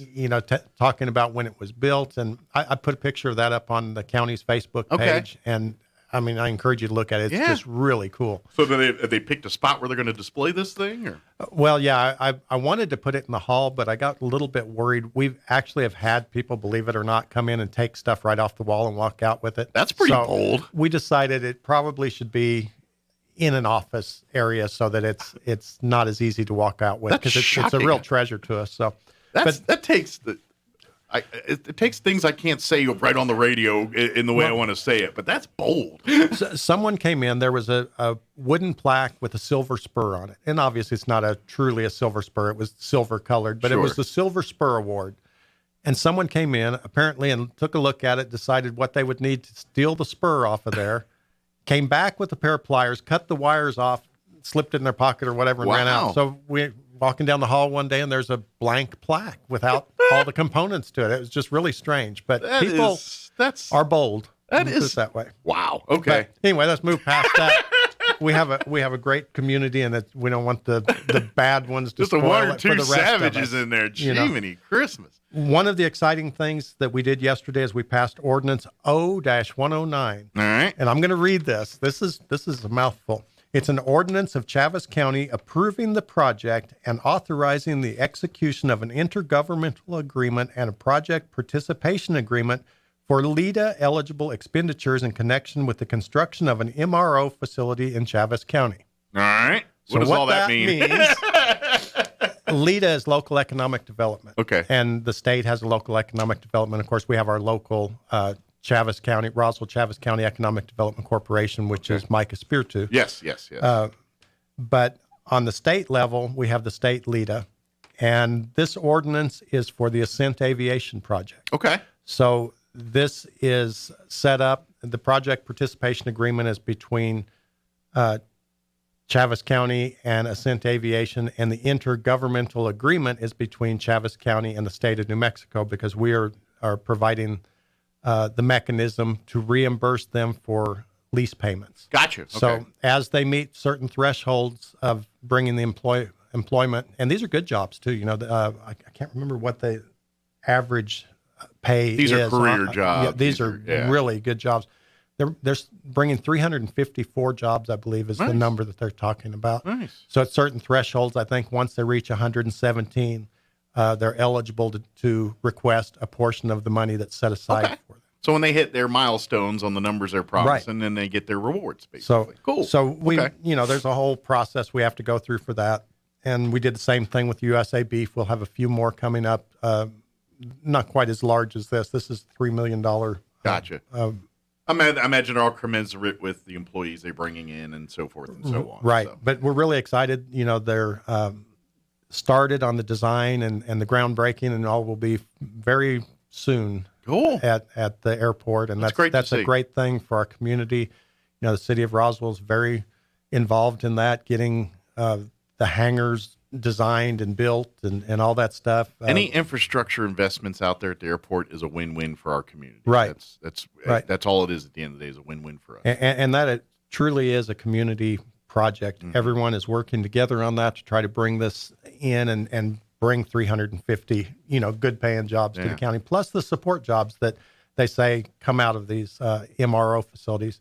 And that's maintenance repair operations, MRO facility. I learned a term here. Government loves their acronyms. Yes. But that's going to be a really neat thing. Yeah. Then, so the redistricting plan was a public hearing. The ordinance is a public hearing. So people have the opportunity to say they're for it or against it. Mm-hmm. Then we had 4 other public hearings with planning and zoning. 2 of them were in one neighborhood where the alleys were dedicated to the use and the benefit of the public, and the owners of that property out there, they all own they said, we don't need alleys. We actually would like our property to be contiguous. And so they asked us to vacate the alleys. And so there were 2 separate alleys, 2 separate applications, the whole thing, but they heard those together and got rid of some alleys for the people that own the property out there. So basically, do their properties extend in the middle of the alley now, I guess? Yeah. So whoever owns on either side of the alley, and the thing is, the same people own both sides of the alley. Oh, so I got you. It all made a lot more sense. No arguments there. It's just that the subdivision was put in the 1960s, and they thought it was going to be something different than it was. It's actually kind of country property, and so so they got rid of those alleys. And just not needed. So cool. And then on a similar thing, someone asked to get rid of an alley in another subdivision, which was not, the alley was never accepted by the county. And a lot of plats they put in, the streets, alleys, parks, whatever, are dedicated to the use and the benefit of the public. Mm-hmm. And then there's an acceptance line. So you can give stuff to the county if you want, which people do a lot of times. They have a piece of property that they're paying taxes on and they don't want it anymore. So we want to give this to the county. We don't want it. We don't need it. We don't need the liability. So there's two parts to it. It has to be dedicated to you, and then you have to accept it. So in the first cases, the alleys actually were approved and taken over by the county. So they actually had the right of way. So they had to clearly give that up because it was their property. Gotcha. In the third case, we never accepted the alley. But someone has to go through the process to make sure it can be given up so that the property lines can be redrawn to the people on both sides of the alley. So we facilitated the process, even though it was not really our alley to give up. Just cleaning up the mess, basically. Kind of cleaning up something. Just tighten up the lines, make it everyone understands they're on the same page. And I think that subdivision was 1949, I think, maybe. And I could be wrong on that. But anyway, we got through all those. Okay. And then we had a special use permit for a wireless telecommunication tower. Those were pretty simple. Standard. And, just stuff we have to do. Then we got into our resolutions and agreements. So we've been working. Well, we haven't been working. They've been working extremely hard, and that's the Chaves County Health Council. They've done so many things behind the scene to make sure there's adequate health care, mental health care. They take so many things into consideration in trying to build a robust program within Chaves County to do so many good things. And they do it, whatever resources they have. If they've got Cadillac money, then they're doing Cadillac work. If they've got lemonade money, they're making Cadillac work. But they're constantly working and reaching for the goal. And they do a great job. So we had an opportunity to. They needed a place. They recently hired a full-time person. And they needed an office for them. And we had an office that we weren't using, so we put together a low-cost lease for them. Cool. And we got that approved. It was no problem. And so we're excited to be able to work with them because they do such good work and such a good job to even be, able to do any small part to help them. They serve the community and anything that serves the county and the people of the county. If the county can't do it directly, then they're going to support the people that are doing it the best way that they can. And that's kind of what this situation is. It's like, we can't take on that work ourselves as a county, but thank you for and we're going to help you and try to, clear the path for you to do what you can do to get that done. Yeah. So, So we're just really excited to be able to work with them on that. Then we had something that has to happen every year, and that's we have to approve the holiday schedule for the coming year. Okay. And that's not as easy as a person might think. I imagine there's probably one or two that's like, I really want this day off or something. Oh gosh. We have a certain number of hours that we do. Plus we have 8-hour employees and 10-hour employees. So you actually have to do 2 holiday schedules in order to make it happen. Okay. We try to be considerate of everyone's faith and interest and everything. So we have to alternate holidays from year to year and try to do different things. Yeah, because you can't get them all off or we get no work done. Right. And then comes the fact of the dates. And that's where, so I punched into the computer holiday schedule and it popped up with a map with all the yearly holidays. The problem was when I start building one of these things, I'll take last year's or whatever. And so I pulled up a holiday schedule. Turned out it wasn't last year's, it was the year before. Oh, so it was a 2020 holiday schedule. So I start scratching out dates and writing in new dates from 2021 because I'm noticing they need to go up 1 year. So I'm on the wrong thing online and figuring out which ones they are. So I get it all done. Then I realize those are all 2021 dates. So I start over. So I go back into the holiday thing and try to realign everything and make sure which ones land on Friday and which ones are a Wednesday holiday because we try to do, Mondays or Fridays, to make it work properly. Just make it so you're not working 2 days and off 1 day and work 3 days. Finally get it all done for 22. Great. That's perfect. So good.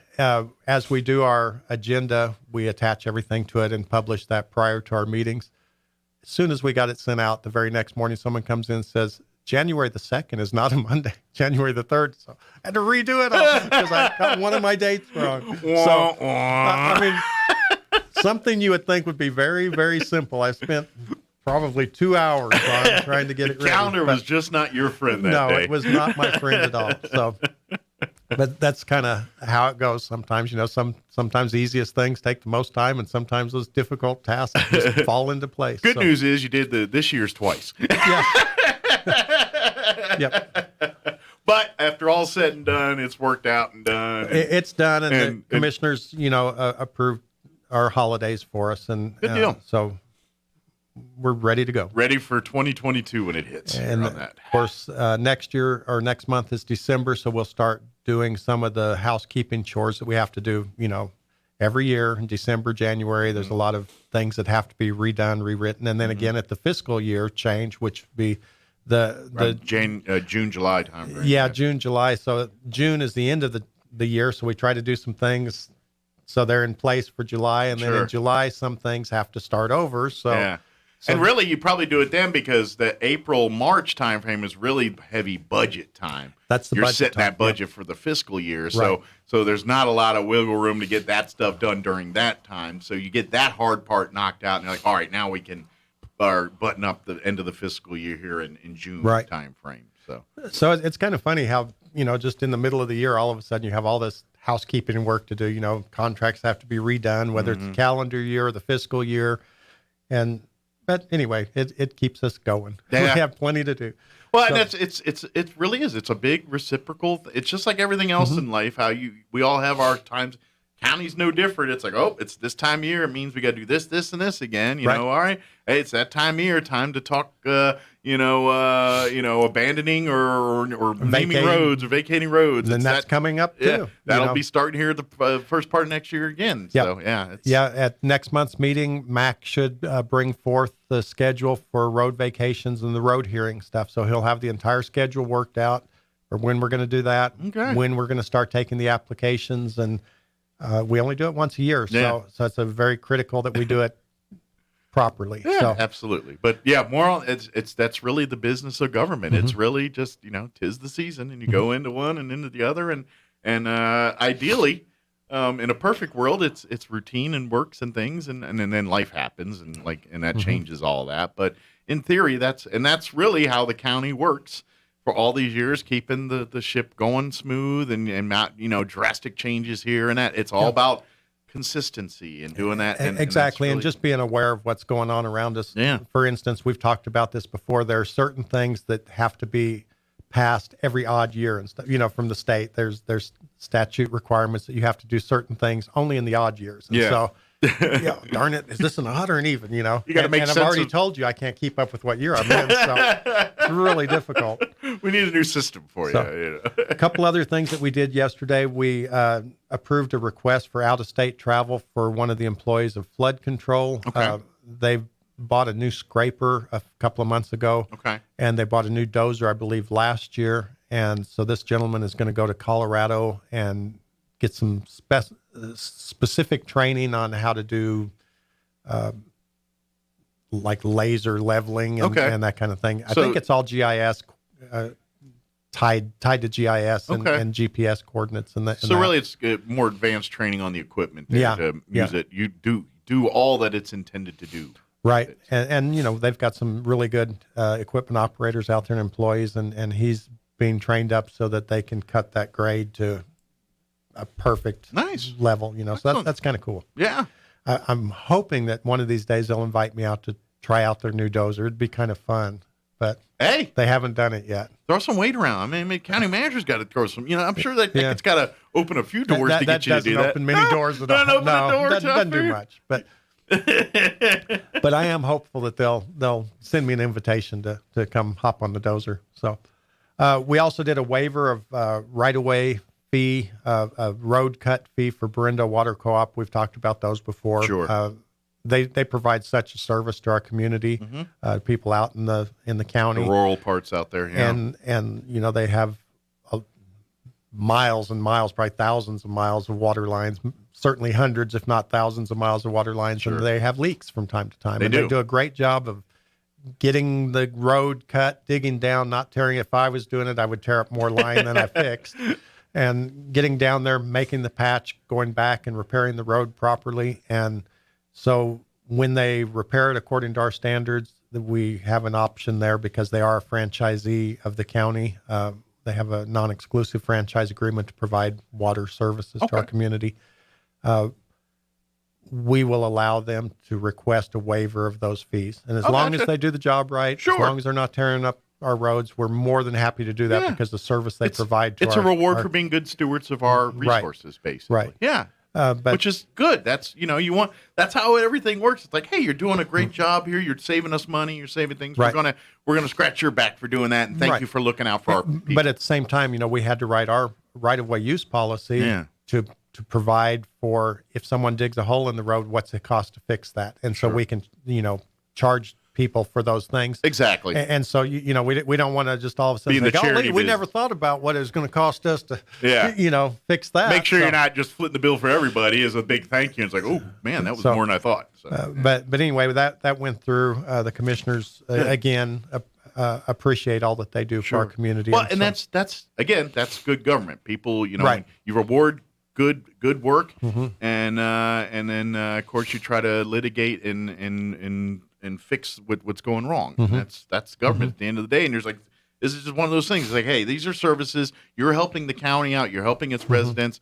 Thank you for that, for doing that. In exchange for that, we're going to hook you up and waive some of these fees to keep you guys solvent too. So and of course there's a whole lot of guidelines we have to follow when we do something like that, because we by statute can't donate. The anti-donation clause in the Well, that's because that also can lead down the slippery slope of kickbacks and We absolutely don't do anything that way, but we make sure that things that make sense there is a way to make those happen. Ones that and are it's only with our franchise agreement people.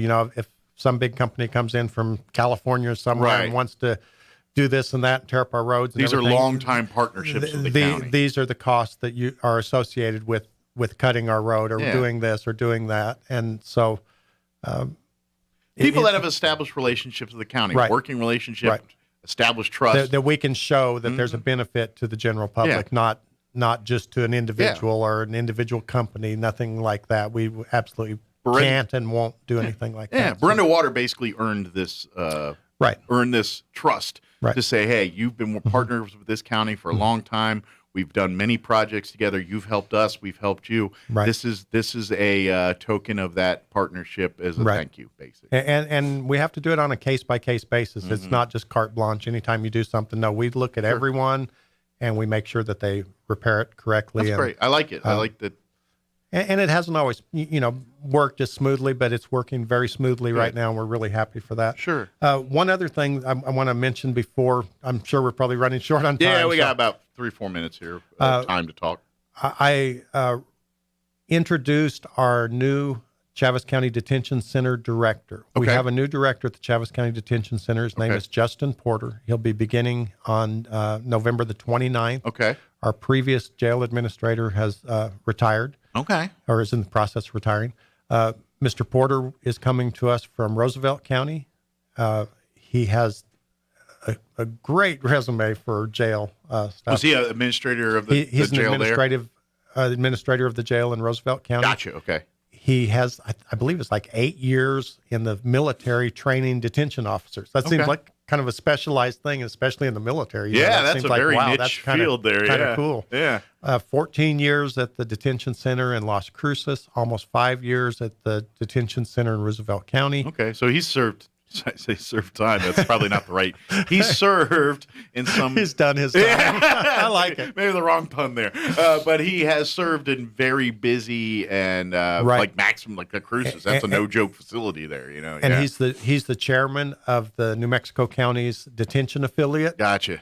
He's also the chairman of the accreditation committee that's put together throughout our state, and they go and accredit different facilities. So I mean, we got a really top guy to come in and take over our jail. We're really happy for that. Looking forward to. And when did you say he starts officially? He starts on November the 29th. Okay, so right after Thanksgiving here. And he's been, coming and shadowing and learning. Well, yeah, he's been coming on his own time, actually. Seeing how our couple days a week to get to know our operation and make sure that things are going to transition smoothly. And of course, he's very dedicated to the place he came from, Roosevelt County, and he's making sure that they're not left in the lurch. And, we wouldn't want that to happen to He's anyone. treating them right, too.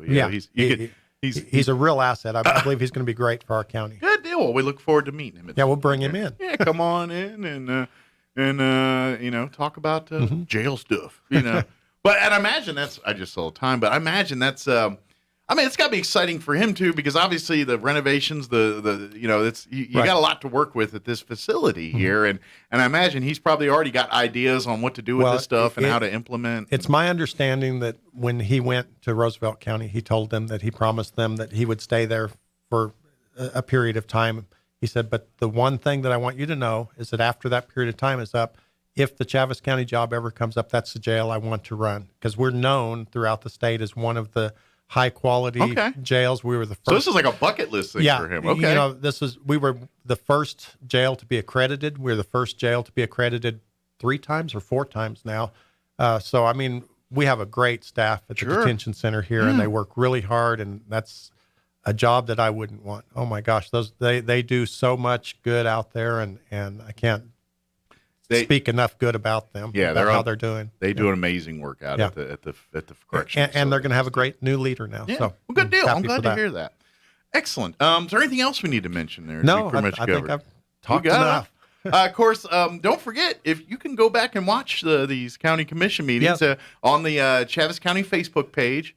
The meetings are live there, and I think they're on demand afterwards, so you can go back and watch them and check them out. And I caught bits and pieces of the redistricting stuff. That's how I knew y'all were talking. I was like, it was. But obviously, I'm doing 2 things at once during that time, so I don't get to pay that close attention. But yeah, you can go back and watch that stuff, and then of course, just remember it'll be that third Thursday of the month, about 9 a.m. They get going there, and you can watch it. And of course, you can be you can go to the commission chambers and watch the meeting in person too, if you like. So. And we have an FM transmitter, so if you want to pull up in your car in the parking lot listen on the radio. Nice. Unfortunately, I don't remember what frequency we have it set to. But I'll bring that next time. So we'll get it going. It's in the meantime, just listen to 106.5 till he gets you there. That's right. For all the news, it is the news across the nation. That's right. I'm already trying to work a deal with all the car dealerships to break the radios, and it's just stuck on one. They haven't really capitulated to that yet, but I'm trying. Imagine.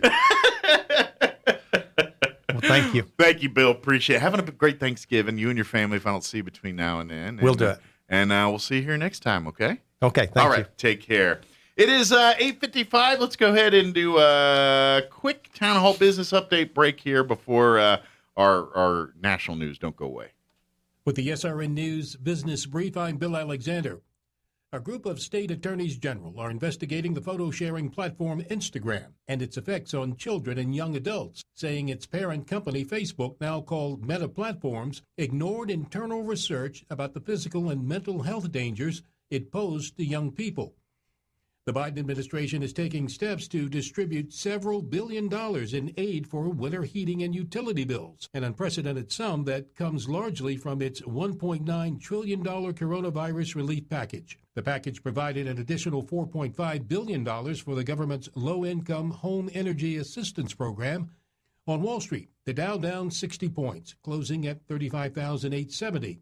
The Nasdaq gained 72 to 15,993. And the S&P 500 up 15 to 4,704. With the SRN News Business Brief, I'm Bill Alexander in Washington. Times are changing, and today's funerals aren't always the sad and solemn events you might expect. This is Gabriel Casaus from Lagrone Funeral Chapel. Along with hymns and scriptures, today's funeral services are often filled with fish stories, country songs, and a joke or two, golf clubs and hot rods, favorite recipes, and kitchen disasters. At Lagrone Funeral Chapel, we believe a funeral should reflect your loved one's personality, passion, and sense of humor.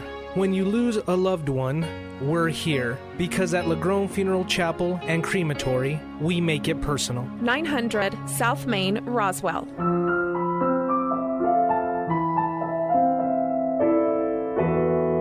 Roswell Roswell Skin Center, a brand new state-of-the-art facility located in the 400 Penn Plaza building here in Roswell, is now accepting new patients. Dr. Brandon Cometti and his team offer a full range of skin care services, including general dermatology, surgical and cosmetic procedures, including cutting-edge laser rejuvenation, Botox, filler, laser hair removal, chemical peels, and other non-invasive options to improve skin health and turn back the hands of time. Call and schedule your appointment at Roswell Skin Center today, 208-2509. That's 208-2509. Make it a November to remember at Roswell Honda. They've knocked the absolute stuffing out of the prices across the lot, so you'll save a gravy boatload. Like a 2015 Nissan Rogue for just $209 a month, a 2012 Civic for just $164 a month, or a 2012 Dodge Caravan for just $109 a month. Get a free turkey and a 12-pack of Pepsi just for stopping by, a pumpkin pie with a qualified test drive, and a $25 Albertsons gift card with a purchase. And register to win a $400 Visa shopping spree. November to remember, on now at Roswell Honda, 2177 West 2nd. There's confusion about how to protect yourself from COVID. One thing is certain, whether you're vaccinated or not, you need an accurate thermometer to check for fever, the leading sign of flu and COVID.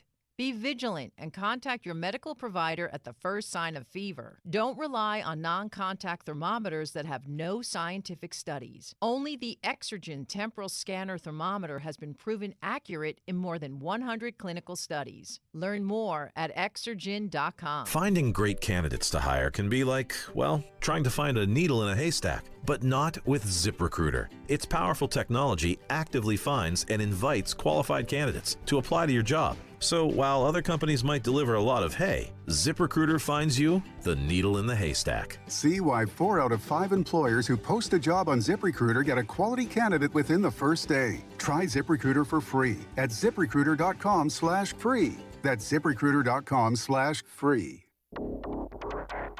Hugh Hewitt is now in Roswell on 106.5 FM KEND Roswell. I'm Greg Clugston in Washington.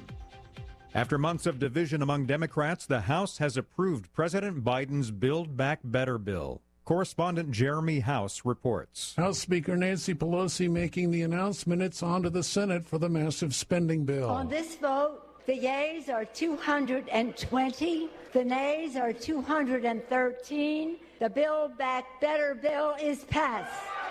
The Friday morning vote followed a marathon floor speech by House Minority Leader Kevin McCarthy, who condemned what he considered Pelosi's heavy-handed control. This is not Pelosi's house. This is the people's house. The bill faces an uncertain future in the upper chamber, where passage will depend on the votes of all 50 Democratic senators, at least one of whom, West Virginia's Joe Manchin, has some major funding concerns. Jeremy House reporting. COVID-19 boosters for all American adults could soon win final approval. The FDA has now given its go-ahead. The CDC has to weigh in next. Meanwhile, a surge of coronavirus cases is worsening, especially in cold weather states. In Minnesota, the military is sending medical teams to relieve overwhelmed hospital staffs. The jury at Kyle Rittenhouse's murder trial is deliberating for a 4th day. Yesterday, the judge announced he's banning a cable network from attending the trial. I have instructed that no one from MSNBC News will be permitted in this building for the duration of this trial. This is a very serious matter, and I don't know what the ultimate truth of it is. That someone who is following the jury bus, that is it's extremely serious matter. Audio courtesy of Court TV. President Biden undergoing a routine colonoscopy today. More on these stories at townhall.com. You were lied to when buying a timeshare and want out? You need my help. Hi, I'm Chuck McDowell, CEO and founder of Wesley Financial Group. 10 years ago, I started the timeshare cancellation industry by exposing the ugly truth about timeshare and giving folks the straight facts. I've been fighting the timeshare giants ever since, so no one knows this industry better than me and my team. Today, we have 383 employees and have saved our clients an average of $65,000 in lifetime payments. Imagine putting those timeshare dollars back in your pocket. If you were told at a timeshare presentation that this was available today and today only, that timeshare was a great investment or your maintenance fees will never go up, call my office now. I guarantee if we take you as a client, we will cancel your timeshare or you'll pay nothing. Call now for your free information kit. 800-969-5511. 800-969-5511. 800-969-5511. GOP candidates are lining up to try and replace a Democratic Congresswoman in Virginia. A firebrand Republican joined the burgeoning GOP field, hoping to unseat Democrat Representative Abigail Spanberger of Virginia next year. State Senator Amanda Chase is an ardent supporter of gun rights who promotes herself as Trump in heels and has a long history of clashing with her own party. Spanberger, a moderate former CIA officer, flipped the 7th District seat blue in 2018. The crowd of Republicans seeking to challenge Spanberger in the Central Virginia District has grown to more than half a dozen. Ron DeRockstra reporting. The defense has rested in the trial of 3 men accused of killing Ahmaud Arbery. 7 witnesses testified, including the man who fatally shot Arbery, Travis McMichael. He and his father armed themselves and pursued the black man. News and analysis at townhall.com. I'm Greg Clugston. Austria has announced a full national COVID-19 lockdown starting on Monday. Austria's Chancellor Alexander Schallenberg said the government had hoped to reach a high vaccination rate without making COVID shots compulsory. But now he said it was time to face reality. Vaccination, he said, was the only way out of the pandemic. He also announced a general lockdown to last a maximum of 20 days to begin on Monday. The measure will be reassessed after 10 days. People will only be allowed to leave their homes for essential reasons such as work, shopping for food, or exercise. That's the BBC's Bethany Bell. Los Angeles Angels star Shohei Ohtani was unanimously voted American League MVP. He received all 30 first-place votes by members of the Baseball Writers Association of America. Bryce Harper earned the National League honor for the second time. More on these stories at townhall.com.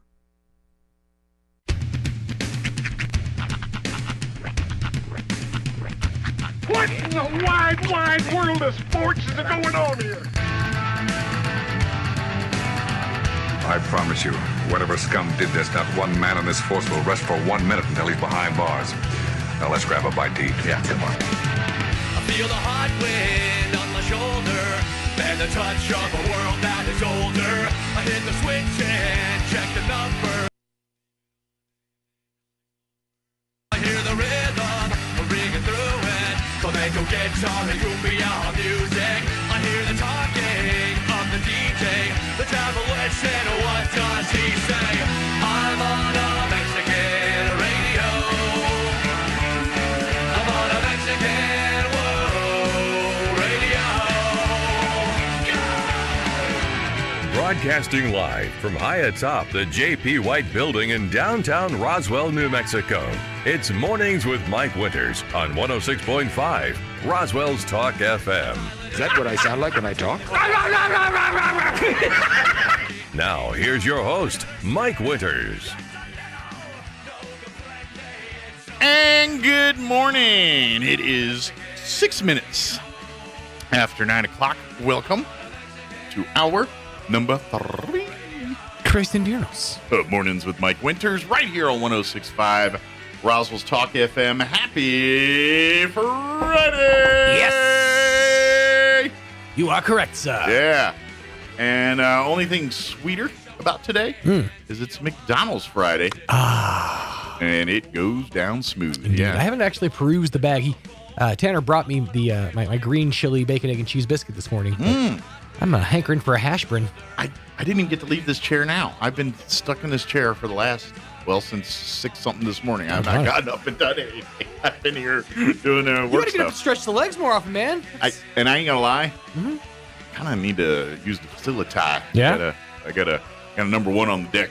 I gotta go. got a onesie. I got a leg shaking situation right here. Uh-oh. Think dry thoughts. The Grand Canyon. Water flowing. Sand through an hourglass.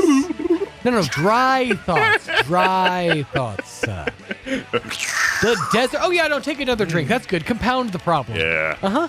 You're a true American. American. You're like, I'll deal with the flood later. That's right. You're going to be that lady on... You heard about that story, right? Everybody's been talking about this. Tell me... Okay. So there's a band called Brass Against. Okay. I have not heard this story. Oh, then buckle up, Buttercup. All right. So there's a band... No, by the way, thank you, McDonald's, for everything. 2 locations right here in Roswell. 1 in Artesia, 1 in Carlsbad. Fantastic. Boom. McHire.com, MC Hire. They can get you hired and start your career. Okay, Absolutely. Now... There's a band called Brass Against. They're basically a cover band where they're a brass band. They do brass covers of like metal songs. Okay. So this band has a female lead singer. So by brass, is it all trumpets and saxophones? Trumpets, trombones. I think Okay. saxophone's actually a woodwind. Is so it? we're talking Okay. trumpets, trombones, baritones, tubas, Gotcha. stuff like that. Okay. And their lead singer is a female. Now, this lead singer, I'm going to be careful on this one because I don't want to, this is a family-friendly show. This lead singer apparently needed to use the facilities herself. Okay. So she called a fan out of the audience. All right. That fan proceeded to willingly lay down on the stage and allow the lead singer to... Oh, why? I don't know, man. I don't know. 2021 and stuff. But the thing is, and I'll find the video and show it to you. Do I way off. No, you probably don't. But way off the air. This wasn't just a regular. It was basically like she opened the floodgates. Oh. It was interesting. It was rather interesting. After the fact, I'll just put it this way. I'll put it this way. I'm not going to go into great detail. After the fact, are you familiar with the wrestler Triple H? Yes. You know how he does his entrance? Yes. Afterwards, the fan pulled off a Triple H. We'll put it that way. It's all about the game. So that's all I'm going to say about that. If you want to know more, go Google the band Brass Against, safe search on. Not safe for work, okay? I'll put it that way. Yeah. I figure a brass band was a little more upscale. You'd think. And the band, I found out about it because members of the band were tweeting after the fact. They were like, this isn't like us at all. We're still processing. We'll get back to you later when we know more. I'm like, okay, what happened? And then I saw the video. I'm like, so oh, no. did the lead singer freak out the rest of the band by this move? They apparently kept on playing the song. It was a Rage Against the Machine song they were playing. Huh. And they kept on playing through it. Wow. Man, that's... Played through the stream. 7 kinds of oogie right there. If you think about it, this was really that band's first experience with streaming. Thank you. I'm here all week. Talk about golden ticket. Could open that golden door somehow. I think what we're really trying to say is big thank you to McDonald's. Gosh, that's just not... What happened? If you're thirsty, they can quench your thirst too at any of the McDonald's. What happened here in there? Roswell, Artesia, or Carlsbad. That escalated quick.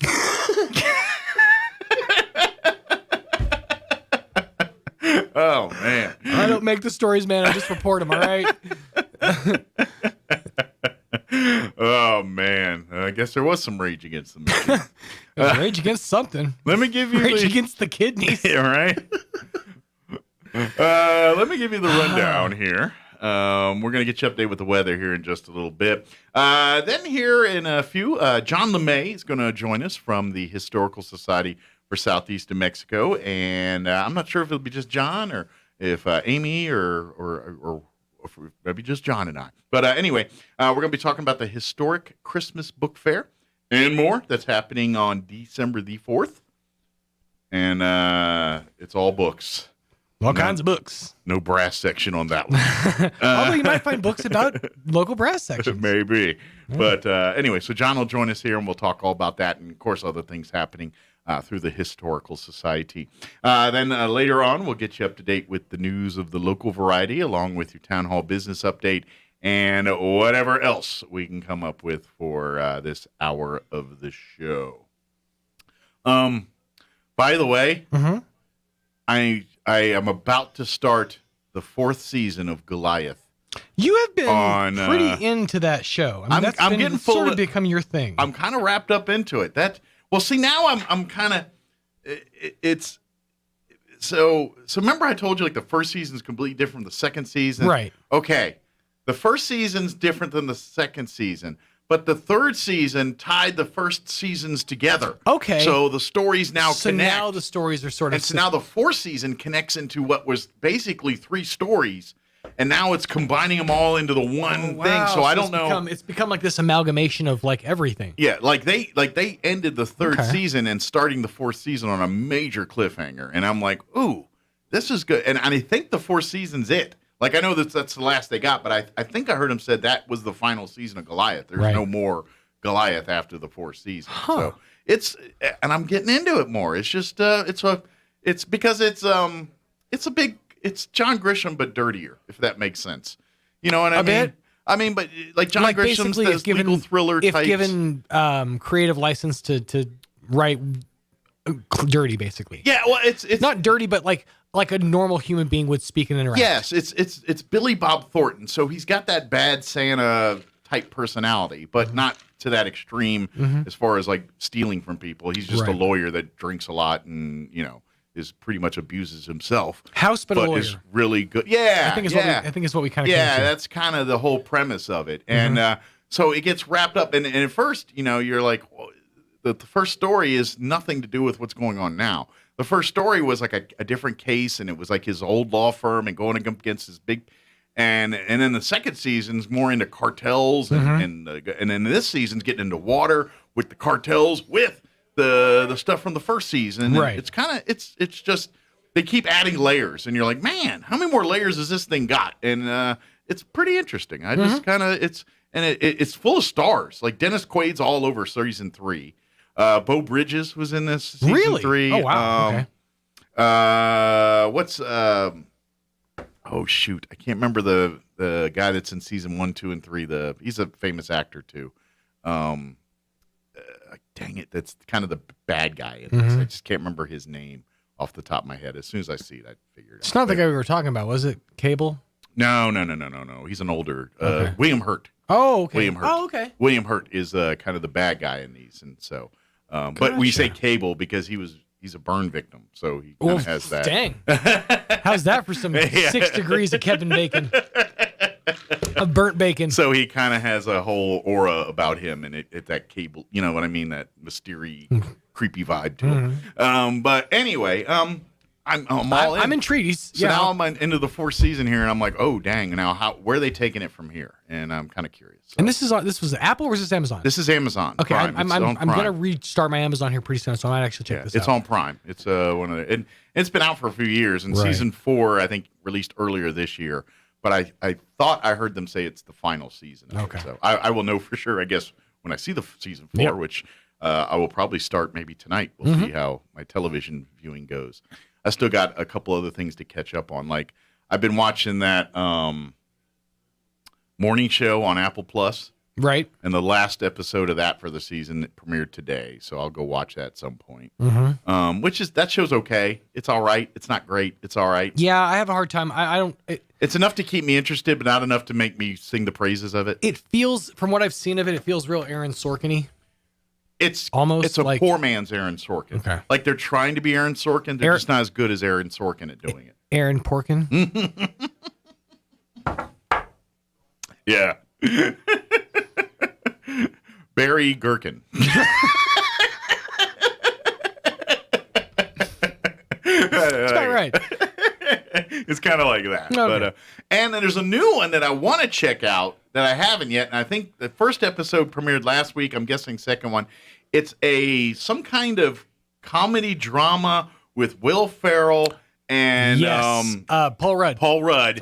And Paul Rudd's like a psychiatrist. And Will Ferrell's his patient. I've heard about this. Yeah. It sounds incredible. I think episode 2 drops today. I've not watched either one. They've been going on, from what I've gathered, they've been going on different night shows, like Tonight shows and stuff. Yeah.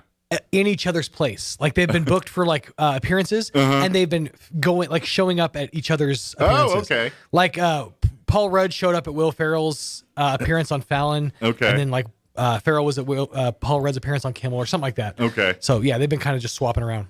Cool. It looks entertaining. I want to check that out. So Absolutely. That's kind of on my radar right now. I would definitely. Is Adam McKay involved with that? Because that feels, maybe, but I don't know. Feels real Adam McKay-esque. Once I watch a first episode, look through the credits and all that, I'll know for. Yeah. Even if it's just like an executive producer status, I mean, that seems like something he would do. Yeah. So yeah, I'm pretty hyped on my choices of viewing now. Understood.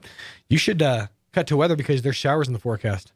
Ah, very good. I mean, that's for you to determine. I don't know how good it is, but Thanksgiving Day, I think there's some showers in the forecast. Oh, good. For real. I know you're making a joke, but honestly, there. It's 9:17. Here is your weather. I'm meteorologist Steve Hamilton with your Pecos Valley weather. Fairly cool temperatures today with high pressure moving into eastern New Mexico. It'll be fair. Our afternoon highs 65 to 70, and it could be a little bit breezy during the afternoon hours. Overnight, fair and upper 30s, and then we get a big warm up tomorrow. We'll be back in the upper 70s and sunny.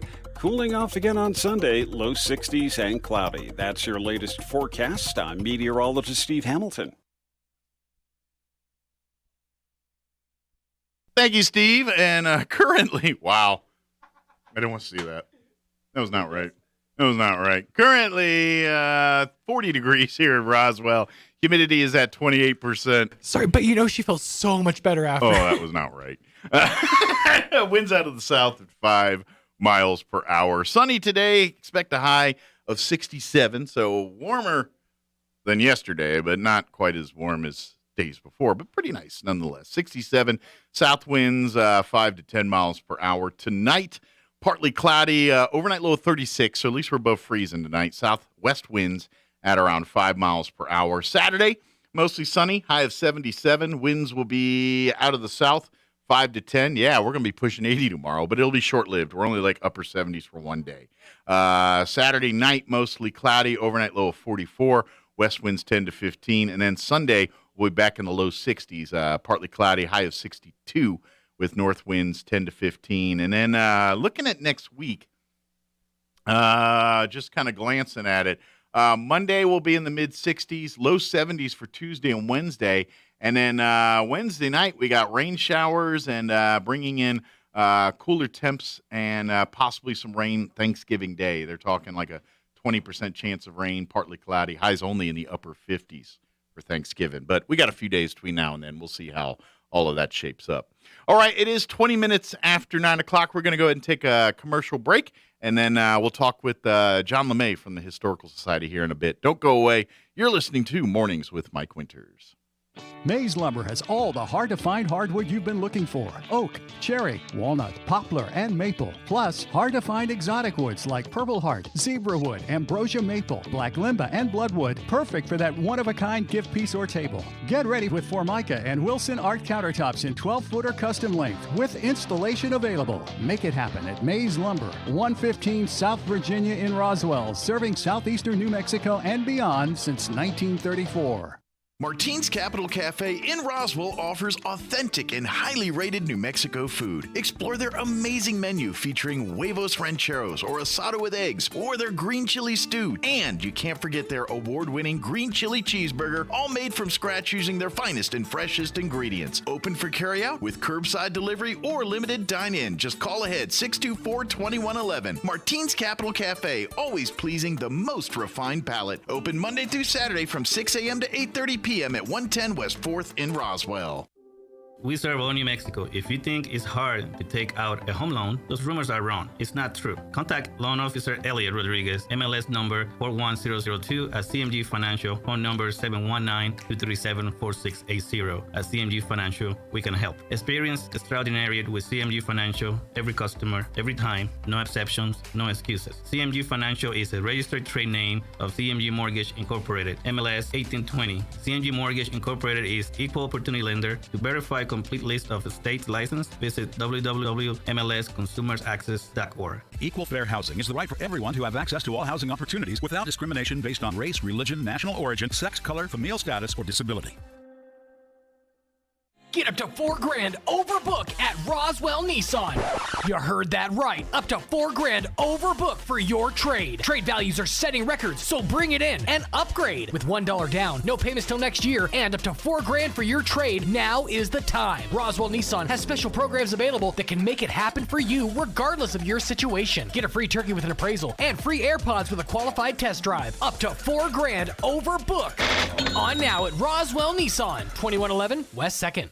If you're missing a tooth or several teeth, a dental implant may be the ultimate solution. Implants look and feel so much like real teeth that you probably forget you have an implant. Maupin and Brown Dentistry is one of New Mexico's most experienced implant providers, with literally thousands of implant patients who are absolutely delighted with the results. Call Maupin and Brown today for an evaluation. You'll be surprised how affordable implants can be. Maupin and Brown, your choice for experienced, state-of-the-art dentistry.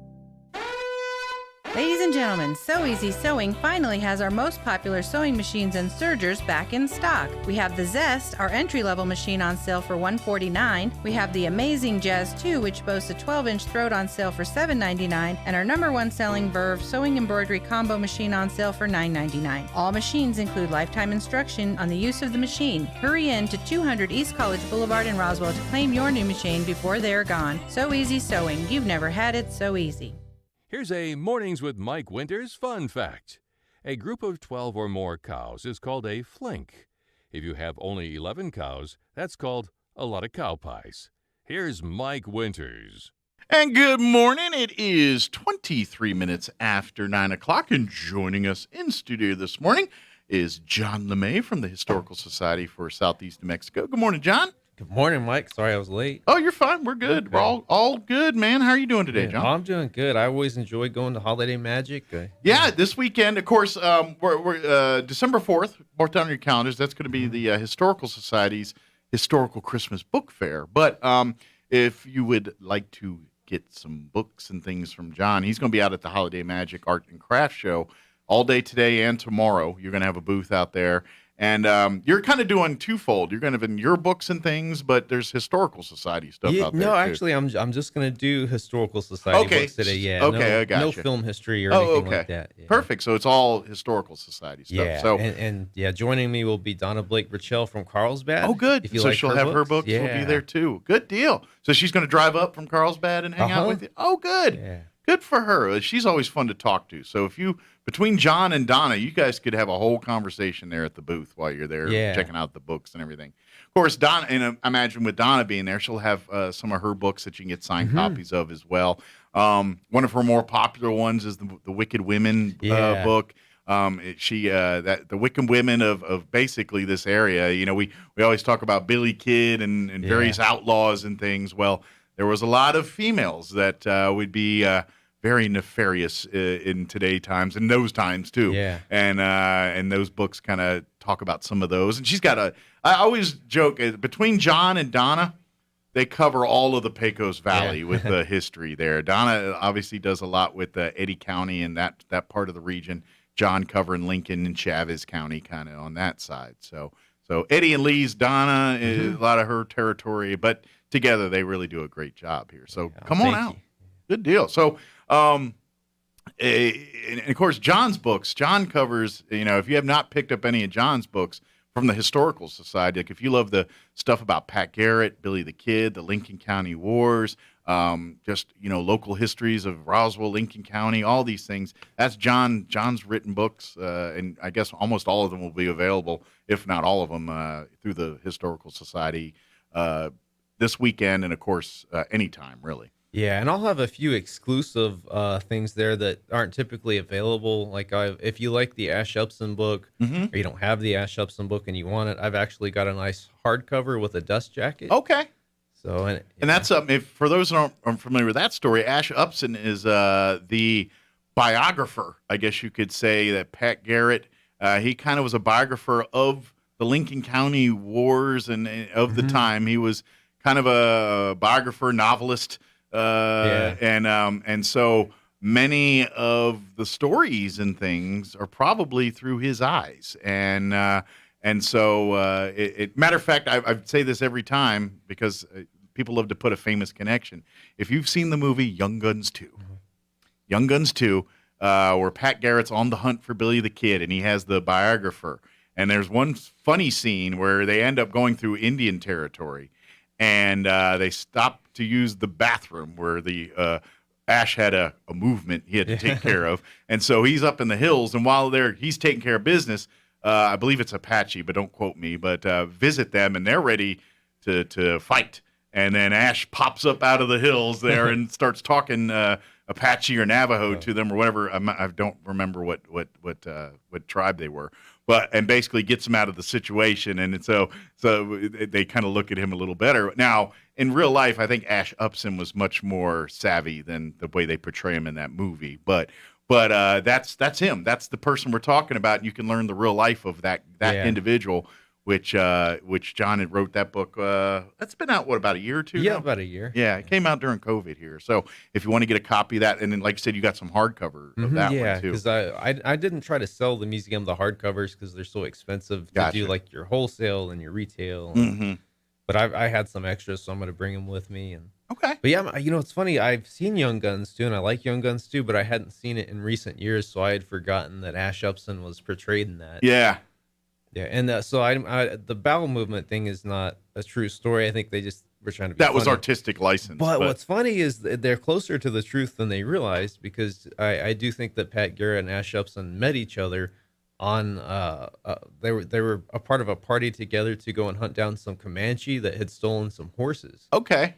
And that's where their relationship kind of flourished and started. And things too. But I feel like that's just a coincidence in the film, though, because I don't feel like many people know that, because that's pretty obscure. Well, and like the Young Guns 2 movie or Young Guns movies, again, it's Hollywood. You don't, historical accuracy isn't always the main goal here. But in all fairness, those movies do a good job of kind of laying the gist of how things went down, but not necessarily the detail, because they fill in their details with something that's more artistically licensed and entertaining for you to watch for an hour and a half. But it's like some of the places they go and some of the ultimate outcomes, that's real and that's true. And that's where I liked, because I like, and I've told you this 100 times, but being one that grew up in Maryland and not from here, my Lincoln County knowledge was pretty much those Young Gun movies. And so I watched them as a younger person, loved them and everything.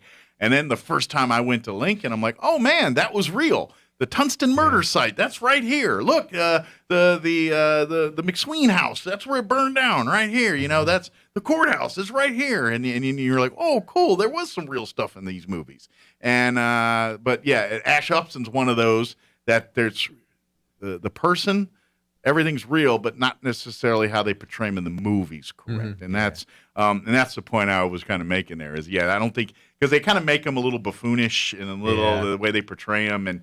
And well, put it this way, he's smart, but he has like no cowboy skills. Like he's city slicker type. And I don't think that was probably true. I imagine, because he lived in this area, right? He was from here. He got in quite a few bar fights and apparently had scars on his face so I mean, I don't think he was too much of a city slicker. Yeah, they kind of portray him as like a softie in the movie, and that's probably not accurate. But that's the great thing about it. You get John's book and you learn all these cool different things that kind of jive and not jive with some of the... Oh! The Grinch is here. Hi, Grinch. I need you to shop local and shop small. I need you to get on the mic.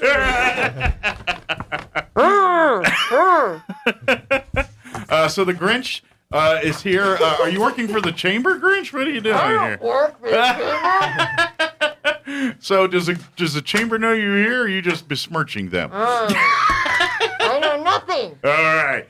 So what do you? I know nothing. So the Grinch is here to remind us to shop small, and cool, yeah. So shop small by shopping at the Holiday Magic this weekend, and getting John's book and getting some of these crafts things. But the Grinch is here to. Who let you in, by the way? You think a guy in a Santa suit is green, they'd be like, maybe we shouldn't let that guy in the building. But they apparently did. So They checked out. It's fine. We ran it at the door. It's cool. They fingerprinted. It's cool. So any holiday messages for our fans here, Grinch? No? You got none. Just shop small. Just one on the sign. Just point to the sign. Ooh, touching John's hair. I like it. John's like, what's going on? This just escalated. Hold on. No. Let's just see where Hey, it goes. I'm as surprised as you are, John. I have no idea what's going on here. You might want to watch your glasses. She's going to... The Grinch is a little bit of a light-fingered. Just saying. Grinch is a little light-fingered. Just saying. Fingerprint. I'd say how sticky those fingers were. Yeah. Hey, I heard there's some Who hash in the other room there. Yeah, go knock yourself out. You want some Who hash? Well, Grinch, I will promise we're going to tell people to shop small. Stop stealing stuff. Saturday? Black Friday. The day after. So that's the 20. What day is it, Grinch? 20-something? 5th? 7th? 27. 27. So shop small and shop local. Yeah. Thank you, Grinch. This year, go to the book fair. That's right. December 4th. We're going to get to that and then come out Holiday Magic today, tomorrow. And Grinch, Sean, where did you go? You're supposed to keep a handle on this thing. Not that we have exciting things to steal, but, you know. Yeah. Hey, there's Santa cookies in there. I know you're a big fan. I lost some weight. I need to go. Do you like Thanksgiving? All right. Good deal. Well, Grinch, Very nice to meet you, sir. thank you for interrupting my show. I hope they arrest you on the way out. 'Cause that was not cool. But I will at least shop small. I do. All right. Sir, I apologize. He doesn't apologize. Grinch doesn't apologize. He doesn't care. He's happy. Hey, have an awful day, Grinch. May your heart shrink 2 sizes too small for your Thanksgiving treat. Thank you, guys. Of course, that was our friends at the chamber there popping in to remind everybody to shop small here. Thank you, Grinch. Sorry, John, that kind of sprung in on you. And you wonder why I don't like to come in. He had no idea. I caught wind that they were going to do that. I knew. I just surprised you.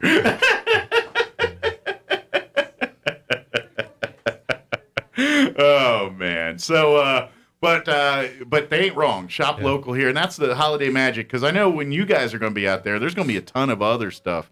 You've been out there before. Is there certain go-tos food-wise you get when you're, or at least, because I know you're, you can't be sitting there the whole time looking at your books. You probably walk around and spot stuff that you're into. Is there any things that you love from years past that you always want to check out? Oh, yeah. I always love the Debbie Lucas cookies. Mm-hmm. Those were always a must. Yeah. They sell out really fast, too. Yeah, you got to get there kind of early. I would be there, this thing opens at, 10:30 today, this morning? 10:30 today and 9 o'clock tomorrow. 10:30 might be a good time to be out there for those cookies, just saying.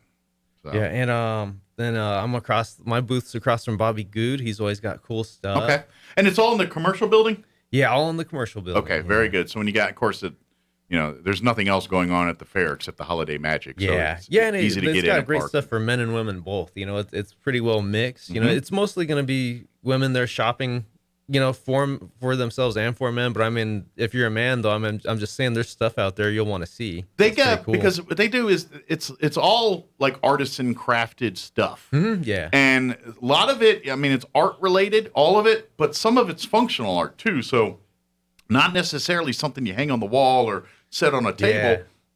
It could be furniture. It could be a vase or a lamp or something functional, but it's all handcrafted or, some of it's recycled art. Some of it's, just people making things and some of it's food. It's really a lot of really cool stuff there. Yeah. So come out there and of course visit the Historical Society booth there and check out some of the books there and talk to Donna and John here. And I'm telling you, since you got them both there, you can pretty much, talk history with these folks and their books and everything else. And that's part of the fun too, is you get to really, and that's what I hope you do, is I hope you go and see John and Donna sitting there and you talk with them about our local history. And then you're like, well, that's really cool. And then you pick up one of these books. They'll sign it for you if you want, but just read it and be entertained by it. And then get yourself a couple copies or two to put under the Christmas tree for family members or something, you know? Yeah, we have some sort of promotion. You know, I don't listen very well. Amy said we had a promotion about the Peter Hurd prints. Yes. I don't remember what it is, but we have something. Excellent. Well, they've got now that's something that the Historical Society always has. If you're looking for gift ideas too, thanks to the Hurd family, we've got these the Peter Hurd prints that we sell. They're really, I think, one of the few places you can get them is us, right? Yeah. You just can't roll up and get these and anywhere. we don't have all of them, but we have about 6 or 8 of them, I think. Of the different, you know, like we have Eve of St. John, Westbound Freight. We don't have the Gate. You know, that's one everybody likes, but we don't have the Gate. So, you know, it's just kind of a mix. Okay. So that's a great idea for Christmas stuff. You can ask John about it at the book fair here. He'll point you in the right, or go online, roswellnmhistory.org. You can go there right now and look at all the books and research and everything there. And then while you're there, look up December 4th, because December 4th, which is that next weekend after, or is that 2 weeks? I can't remember. I think it's 2 weeks from now, right? Okay. I think, yeah. Yeah, so, okay. Because this weekend's thanks, and then I think the weekend after that, geez, man, time's flying by. But the Historical Society will be hosting their Historic Christmas Book Fair and more. That will be on December 4th, which is a Saturday. It's going to be from 10 a.m. to 2 p.m., and it'll be at the Archives facility on Lee Street, right next to the J.P. White House, the museum there. This is a chance for, if you're a book collector, if you love to collect rare out-of-print books, this is an opportunity for you to get your hands on some of those. These are books that the Historical Society, people are very nice and generous and make donations of collectibles, artifacts, things to be preserved in the Historical Society. Books are one of those things that are very popular. However, a lot of people donate the same books. So there's books that are, they're rare, you can't get them, and they have a copy of it. And so sometimes it's not uncommon for the Historical Society to have 3 or 4 copies of a rare out-of-print book in its possession. Yeah. We don't need 4 copies of this book. No. So they keep the best one, the one that, and if they need to put them together to make a good one, that's what they do. Yeah. John and the archives staff really do an amazing job of that, and so they'll keep the good ones for themselves. Yeah. But if there's extras, they make them available from time to time for the public to purchase them.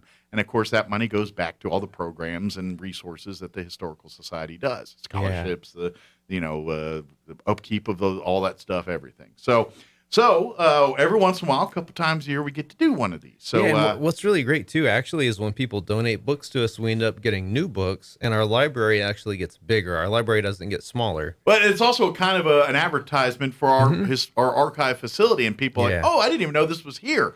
I've got stuff I'd like to donate. And so, you're right. It brings awareness to the fact that we have this archives facility here. So if you come out December 4th, anytime between 10 and 2, if you're looking for something specific, probably get there at 10 versus closer to 2. Yeah. Just because it's first come, first serve.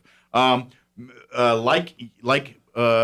past, there's opportunities to get the mystery bags, goodie bags, special little treats, holiday treats if you're buying books and things. So as is always the case, the Historical Society likes to give back when you buy and support us. So there'll be all of that. The mystery bags. Explain how the mystery bags work for folks that they don't understand that. Yeah, we just thought it'd be fun. We do. I think we did about $5. For $5, you get 3 books in a bag, but you don't know what they are. Yeah, but they are somehow historically related. They're guaranteed to be of value. Yeah, more than $5. yeah. But it's kind of like, I don't know what I really want. I want some rare stuff. Maybe you're thinking, I want to start a rare book collection, but I don't know where to begin. Yeah. $5 mystery bag. Get you a couple there. That'll start your collection off there and get you going. That's the great thing about it. But rest assured, we're not depleting any resources from the Historical Society. We're not. We're keeping everything preserved that we need to keep preserved. This is extra. This is an overabundance. These are things that, quite frankly, are more of a hindrance and a help to us because it takes up space that's very valuable for us in there and storing things and all of that. And it's not of value to us when it's take up space and we can't do nothing with it. So we're turning into value. We're giving it back for you, the public, so you can have your own little collections and things like that, or go back and read some of these books, or if you just want to get a glimpse into how we thought in the past, go grab some old books and start reading through them. That'll give you a good idea of how we thought and how people were back then and all that. So come out and educate yourself or have some fun and do your collection. Of course, if you're doing this as a Christmas thing for gifts and stuff like that, great. If you've got a rare book collector on your Christmas list, this is probably a good place to do some shopping for you. Yeah, and we've got still got copies of Ranch on the Ruidoso. Okay. And I think we sold our really rare ones. We sold Frontier Fighter that we had, but we've still got some really good books that you're not likely to find anywhere else. Okay. Just out of ballpark curiosity, what kind of value are in some of these books? Are we talking hundreds of dollars of some of these, or are they just like I have no idea the price gauge on what a value of a rare out of print book is. Yeah, my opinion is you can mark a book up to $500 and never ever sell it. Just thinking, because a lot of people do that, or you can sell it for $200 and actually make your money. Gotcha. So I understand value of something like this is what anybody's willing to pay for it. I guess. But our most expensive one I think we've sold was just $200 for Ranch on the Ruidoso, which had Peter Hurd's signature in it. Oh, a signed copy by Peter Hurd. That in and of itself is pretty cool. Now, what's cool is I did have Drew Gomber from Lincoln in the archives. People, if he's the guy with the mustache, he's always on the History Channel. Nice guy. He was in the archives and he ran across one of our books and he did tell me, he's like, hey, you can sell this one for like $200 or more, and because we had a copy of Emerson Hughes' The Covered Wagon. Okay. But it's just people around here, I don't think really know what that is. There's not a market for it here. Yeah. In other circles, it would be. I got you. Yeah. Yeah, and that's and to be honest, in the collectible and historical world, that's the lay of the land. It's like I know we all watch TV, and every once in a while you hear like at one of these auctions, like some artifact goes for millions of dollars, and you hear that on there. When it gets into that world, it's they guess values, but at the end of the day, the value is what anybody's willing to pay for it. They say, well, we guesstimate the value at $1 million, but that's only true if someone paid $1 million for it. Or, maybe they only paid 100. Well, then I guess it's only worth 100,000. Or it could go the other way and they get no bidding war and someone paid 10 million for it. And you're like, oh, I guess it's worth 10 million now. So when you get into collectibles and rare world, it kind of changes than you just showing up to Walmart and saying, hey, that book's worth $10. Yeah. That's what it is. It's a little different there, but come see it for yourself. If you're like, what are you talking about? Rare out of print books and all. Come out to the event and see it for yourself. And I imagine you might get bit with a bug because once it's kind of going through rare books and things. It's kind of like a modern day version of Explorer. You know what I mean? Yeah. You kind of putting on your spelunking hat and going in and diving in and researching and it's always neat. That's my favorite part of history is things that we think commonplace or the way we think or ideology or all that, we think it's just how everyone thinks or it's always been that way. And you read a book from say 100 years ago and you're like, wow, they thought different than we did 100 years ago, you know? And that's the beauty of these books and everything. It's, it's almost like a real glimpse into looking back in time. It's, we can't be there with a camera to see it or live it or be a fly on the wall. But cracking open an old book is probably the best thing we can do to do that. You know what I mean? And so come out to the book fair and check that out. Even if you're not there for the collector side, you're just a history buff, come out. Maybe the book to you is not, this book here, I'm looking at it, it's $5, but the content inside is what's impressive to me. Yeah. We think of this and we think of people collecting them for collection purposes, like put it on a shelf and admire it. But in actuality, I think the real value is picking up and actually reading some of these books and seeing the stories behind them, which they're telling, and the content and the ideology and the brains of what was going on in their head during those time periods, and things that make sense or seem suitable or appropriate today were not in that case, and vice versa. Things that we think are important by today, that was commonplace back in these times, so they don't think much of it. And so, but to understand that mindset, you almost have to peer back in the books to get that. And that's I'm getting a little soapboxy here, but I think that's the beauty of this. So come out and whether you're here for a monetary, trying to get the best bang for your buck, or coming out as like a history hunter here and looking for maybe you're looking for ideas to, or also if you're an interior decorator and you just want books for display, we've got some. they're basically worthless books. They're pretty to look at. They're old-looking books. Yeah, they're old novels. But no value to anybody, Yeah, there's really. no value to them, but they look good for just display purposes. Okay. And those are cheap. Some of those we sell for $1. So if you want some of those to make it look like you're more sophisticated Yeah, than you are, or you just want to class up your place there, Yeah. get some of these books and do all that too. And then if you get bored one day, you might want to actually open up and read one. To me, that's even more fun. Yeah. It's, because, obviously, your Ben-Hurs and your big name books that everyone gets out there, those Yep. stories.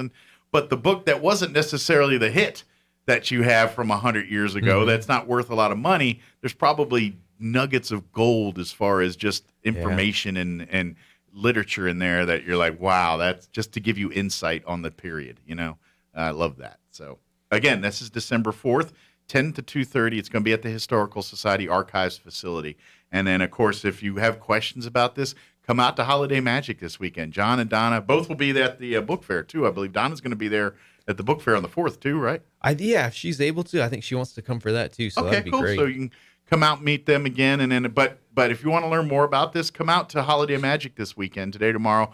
John, Donna will be there. Talk to them more about the book fair. Talk about their books. Like I said, pretty much all of our Historical Society local author book inventory will be available to you at the Holiday Magic show this weekend. And like I said, if you're purchasing books that are authored by Donna and John, they'll sign them right there on the spot for you. They'll do all that stuff for you.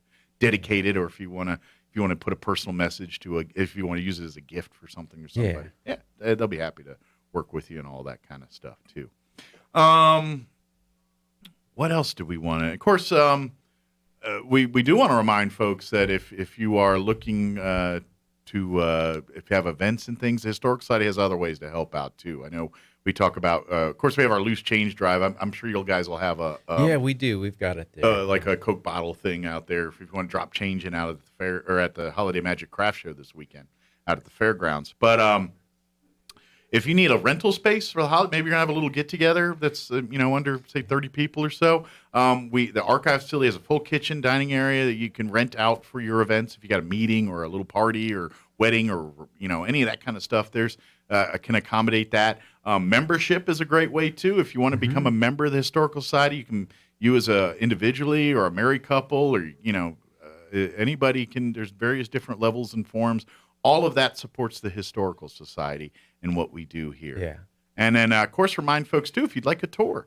We still aren't having general public open hours, but it's all by appointment. So if you got family coming in town during the holidays here, and you're like, hey, maybe we can spend a couple hours taking them out to the museum and everything, call the Historical Society or shoot a message to Amy via email, and she'll be happy to. We'll get those arrangements made and set up for you. And really, all we ask is just make a donation. Give us a couple bucks. If you're so inclined, you're not really even obligated. I mean, we'll let you in either way. Yeah. But if you'd like to help us out, that'd be a great way to do it. And you get a personalized tour. It's actually better, in my opinion. Yeah. I think our personalized tours. Not that all the tours are cool, but it's kind of like your own. You feel like a VIP when you kind of do it this way. So please come out through the holiday season for that too as well, and make those.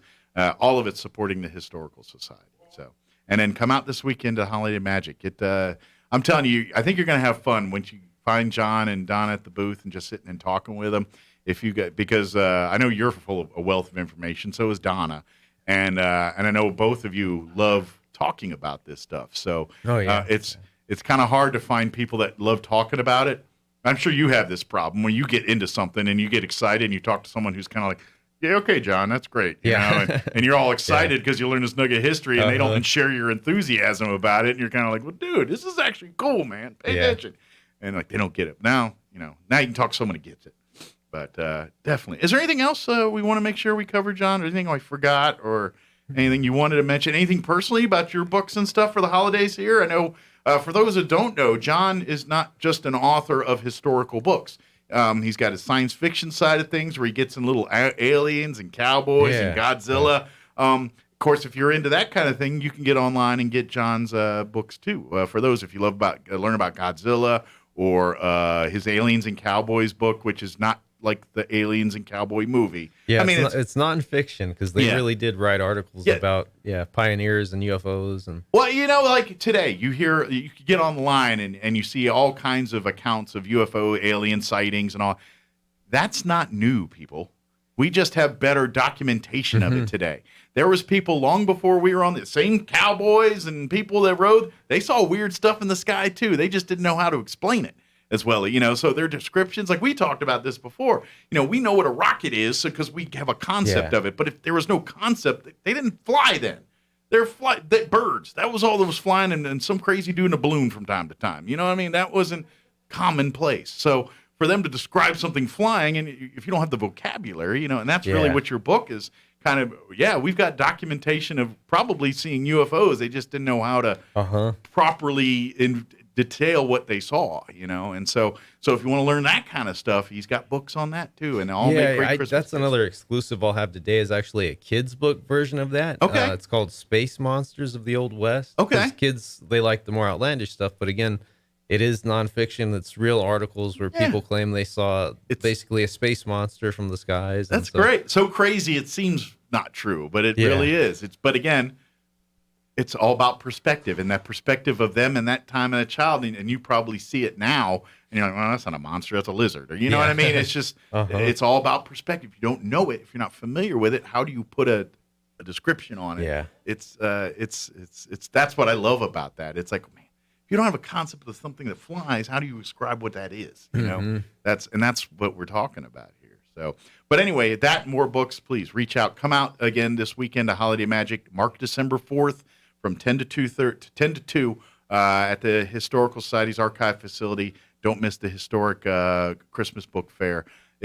Come out. If you've never been to one before, come on out. Even if you're like, well, I have no intention of buying, or I just want to look and see what it's about. Come on out and check it out. Talk with the folks. I imagine what's going to happen. You'll buy something. You'll be like, oh, even if it's like the dollar books or the mystery bag, you're like, this is really cool. You get bit by the bug a little bit. So good deal. Well, John, I know you got to go out and get out to the Holiday Magic event here. And get settled in. So we'll let you go do that. And is there anything else we want to mention, or do we get it all for this time? I'll just say this: don't be afraid to come by Donna and I's booth, because we won't hawk our books at you. We don't do that. You're just there to talk and say, hey, we won't make you guilt purchase a book. No. But if you got questions, if you like, historical stuff, you're like, I heard there was, go over there and visit. They love to talk, and they can confirm, deny, or, give you information about that too. Because I imagine you get a lot of that where someone, you remember that story about the so-and-so and the one thing, is that really true? Or is that what you've heard? Or no? I'm sure you get that kind of stuff a lot. Like the alligator in the Brendo River. Yeah, exactly. Those kind of stuff. So come talk to them. They love to have those stories and tales told and confirmed or denied or any of those kind of things. So very good. Well, John, appreciate the visit. Yeah, thank you. Thanks for coming in. We'll see you here. If I don't see you before Thanksgiving, have an awesome Thanksgiving. You too, Mike. Thank you. And we'll see you next time, okay? All right. It is, it's 9:54. All right, let me shut up. Let's pause for some news and a quick break before we go. Don't go away. You're listening to Mornings with Mike Winters. Now for a Pecos Valley news update, I'm Jared Cirillo. We begin with a developing story today. Eddy County Sheriff Mark Cage reporting a murder in the 100 block of East Cottonwood. Deputies had been sent to that location for a shooting at about 2:30 in the morning on Wednesday. When they arrived, they found 37-year-old Tyler Allen Grantham, who later died of his injuries. Cage says detectives were able to identify Nathan Garrison as the suspect through their investigation. Garrison was found at a home later in the 3500 block of Quay Avenue, where he surrendered without incident. He's now charged with murder and tampering with evidence. Roswell police also investigating a homicide today from the 300 block of East Bonnie Street. A statement from RPD confirmed a 29-year-old man was dropped off at a hospital and later died of his injuries. Through the investigation, detectives were able to figure out the shooting took place at the home back on East Bonnie Street. No information is available about possible suspects or any details about why this happened in the first place. You're up to date. I'm Jared Cirillo. With the SRN News Business Brief, I'm Greg Clugston. Some of the country's biggest department stores are receiving some good cheer before the upcoming holidays. Macy's and Kohl's announced strong sales and share earnings for the fiscal third quarter. Specialty retailers Victoria's Secret and Bath & Body Works also posted strong results. Macy's earned $239 million in the third quarter after posting a loss of $91 million last year. Kohl's said it earned $243 million. That compares with a loss of $12 million or 8 cents per share last year. That's correspondent Jennifer King reporting. Japan's cabinet has approved a record $490 billion stimulus package. It includes cash handouts and aid to ailing businesses, all in an effort to help the economy out of the doldrums worsened by the coronavirus pandemic. The plan includes doling out nearly $900 to every child under 18. With business, I'm Greg Clugston. George Wyatt was a family man. He was married to a wonderful woman that had 4 children. It was a time of war, and the Union Army needed Wyatt to go into battle. About that time he was about to go off to war, a young man named Richard Pratt volunteered to go in his place. Pratt, the single and more youthful man, was ready to fight for his country. The Army gave its approval, and Richard Pratt went off to fight in the place of George Wyatt. It wasn't long before Pratt would be killed in battle. In time, the Army came looking for George Wyatt to go to battle. He protested, explaining that Pratt went for him. When the Army looked in the records, there was his name, George Wyatt, deceased. You see, Richard Pratt died so that Wyatt didn't have to die. True story. Also a true story, Jesus died for you, so you won't have to die. You're loved. Remember that this week. Join us at the Country Club Road Church of Christ for worship at 10 a.m. on Sunday, located on the corner of Country Club and Washington in Roswell. It's that time of year when your home is filled with friends and family. The perfect time for new furniture from Glenn's. Reinvent your living room with stylish power reclining furniture. Make room for the whole family with a big, beautiful dining table. Surprise your out-of-town visitors with new bedroom furniture. Glenn's has quality furniture you'll be proud of for years, and they'll deliver it for free. So hurry to Glenn's Furniture at the corner of Union and Alameda in Roswell. Glenn's, making the season bright and beautiful since 1953. Make it a November to remember at Roswell Honda. They've knocked the absolute stuffing out of the prices across the lot, so you'll save a gravy boatload. Like a 2015 Nissan Rogue for just $209 a month, a 2012 Civic for just $164 a month, or a 2012 Dodge Caravan for just $109 a month. Get a free turkey and a 12-pack of Pepsi just for stopping by, a pumpkin pie with a qualified test drive, and a $25 Albertsons gift card with a purchase. And register to win a $400 Visa shopping spree. November to remember, on now at Roswell Honda, 2177 West 2nd. There's confusion about how to protect yourself from COVID. One thing is certain, whether you're vaccinated or not, you need an accurate thermometer to check for fever, the leading sign of flu and COVID. Be vigilant and contact your medical provider at the first sign of fever. Don't rely on non-contact thermometers that have no scientific studies. Only the Exergen temporal scanner thermometer has been proven accurate in more than 100 clinical studies. Learn more at Exergen.com. Finding great candidates to hire can be like, well, trying to find a needle in a haystack. But not with ZipRecruiter. Its powerful technology actively finds and invites qualified candidates to apply to your job. So while other companies might deliver a lot of hay, ZipRecruiter finds you the needle in the haystack. See why 4 out of 5 employers who post a job on ZipRecruiter get a quality candidate within the first